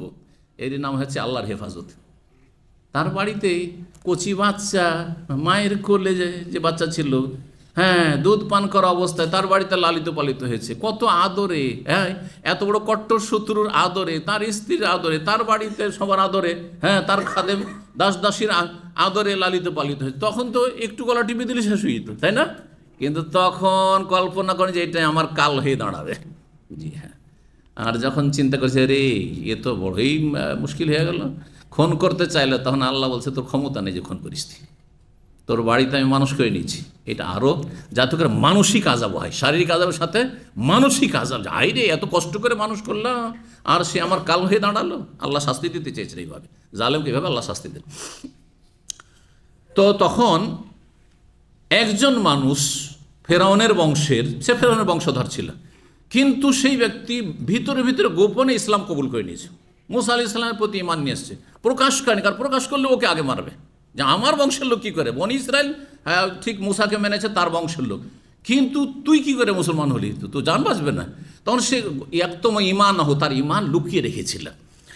আর যেহেতু ঈমান লুকিয়ে আছে, ফেরাউন বুঝছে যে আমারই লোক সে, আর আমার লোক, তার পক্ষের লোক যদি কোনো একটা কথা বলে কার ফেভারে, হ্যাঁ, মুসার ফেভারে, তাহলে অত অ্যাকশন নেবে না। যেমন অমুসলিম দেশগুলিতে যখন মুসলিমদের জুলুম অত্যাচার হয়, মুসলিমরা যদি প্রতিবাদ করে তাহলে অ্যাকশন বেশি নেবে, কিন্তু কোনো যদি অমুসলিম তাদের স্বজাতি যদি প্রতিবাদ করে মুসলিমদের পক্ষ থেকে, তখন অত অ্যাকশন নেয় না। এই স্বভাবটা আছে না? জি হ্যাঁ। তো নাই পরায়ণ কিছু মানুষ আছে, যেমন পশ্চিমা দেশে, হ্যাঁ, ফিলিস্তিনে যে জুলুম অত্যাচার হচ্ছে তার জন্য মিছিল হচ্ছে, প্রতিবাদ হচ্ছে, হচ্ছে না? কাফেররা মুসলিমরা করছে, বেদিনরা করছে, কিন্তু তাদের মধ্যে মানবতা আছে, সেই জন্য করছে। কিছু মানুষ আছে এমন ভালো। তো তখন এই লোকটি যে ঈমান গোপন রেখেছিল বলে, আতাকতুলুনা রাজুলান আইয়াকুলা রাব্বি আল্লাহ, আপনি কি এমন ব্যক্তিকে খুন করতে চাইছেন যেই ব্যক্তি কোনো অপরাধ করেন, একটি অপরাধ শুধু, সেই অপরাধটি কি? হ্যাঁ, বলেছে রব্বি আল্লাহ, আমার রব আল্লাহ, আমার রব আল্লাহ। এমন কোন অপরাধ করেছে? চোর না, ডাকাত নয়, আর কোনো রকমের ক্রিমিনাল নয়, কেন একে হত্যা করবে না? ছেড়ে দাও। অকাদ যে আকবিল বাইয়িনাতি মির রাব্বিকুম, আর সে যে কথাগুলি নিয়ে এসছে সে কথাগুলি সুস্পষ্ট, এবং তার দলিল প্রমাণ মুজিজাও নিয়ে এসছে, 9টি মুজিজা অলৌকিকত্ব দেখাচ্ছে, তাহলে তার কথা তো কোনো মন্দ কথা নাই, মানবেন না মানিয়েন না, কিন্তু তাই বলে তাকে খুন করতে হবে না, কোনো প্রয়োজন নাই খুন করার। এই কথা বলেছিল কে? হ্যাঁ, ফেরাউনের বংশের একজন মুমিন ব্যক্তি যে নিজের ঈমানকে লুকিয়ে রেখেছিল। এই কথাটি আবু বকর সিদ্দিক রাদিয়াল্লাহু তাআলা ধরলেন, তার আয়াত তাহলে অলরেডি নাযিল হয়ে গেছে, আয়াত আবু বকরের মুখস্থ। বলছেন তখন গিয়ে উকবাকে এবং মক্কার কাফের নেতারা চারিদিকে রয়েছে, আতাকতুলুনা রাজুলান, তোমরা কি এমন ব্যক্তিকে হত্যা করতে যাচ্ছ, মুহাম্মদুর রাসূলুল্লাহকে, আইয়াকুলা রাব্বি, তার অপরাধটা কি? তিনি তো তোমার কাছে সত্যবাদী ছিলেন, সাদেক আমিন, তোমরা তো তাকে আলামিন বলতে, তোমরা তো কোনোদিন তাকে মিথ্যা কথা বলতে দেখোনি, কোনোদিন চরিত্রহীন দেখোনি, কোনোদিন খারাপ কিছু দোষ পাওনি, কেন তাকে খুন করবে? ইয়াকুলা রব্বি আল্লাহ, শুধু তার অপরাধের বলেছেন আমার রব আল্লাহ, লা ইলাহা ইল্লাল্লাহ বলছে সেই জন্য। ওয়াকাদ জাআকুমিল বাইয়িনাতি মির রাব্বিকুম, তোমাদের রবের পক্ষ থেকে সুস্পষ্ট দলিল প্রমাণ নিয়ে এসেছেন তিনি। তিনি কোরআনের কথা বলছেন, তিনি চরিত্রের কথা বলছেন, তিনি আদর্শ কথা বলছেন, ভালো কথা বলছেন, তিনি তারপরে তিনি মুজিজা দেখাচ্ছেন, চাঁদকে দুটুকরো করে দেখালেন, তারপরে মানবেন না মানিয়েন না, কিন্তু কী জন্য খুন করতে যাচ্ছেন একটা ভালো মানুষকে? এ কথা বলে প্রতিবাদ করেছিলেন কে? আবু বকর সিদ্দিক রাদিয়াল্লাহু তাআলা। এখানে আজকের আলোচনা শেষ করছি। এরপর ইনশাআল্লাহ তাআলা ওমর রাদিয়াল্লাহু তাআলা আনহুর ফজাইল শুরু হবে। আল্লাহ যেন আমাদেরকে পুরো করার তৌফিক দান করেন। ওয়া সাল্লাল্লাহু আলা নবিয়িনা মুহাম্মদ ওয়া আলা আলিহি ওয়া সাহবিহি আজমাইন।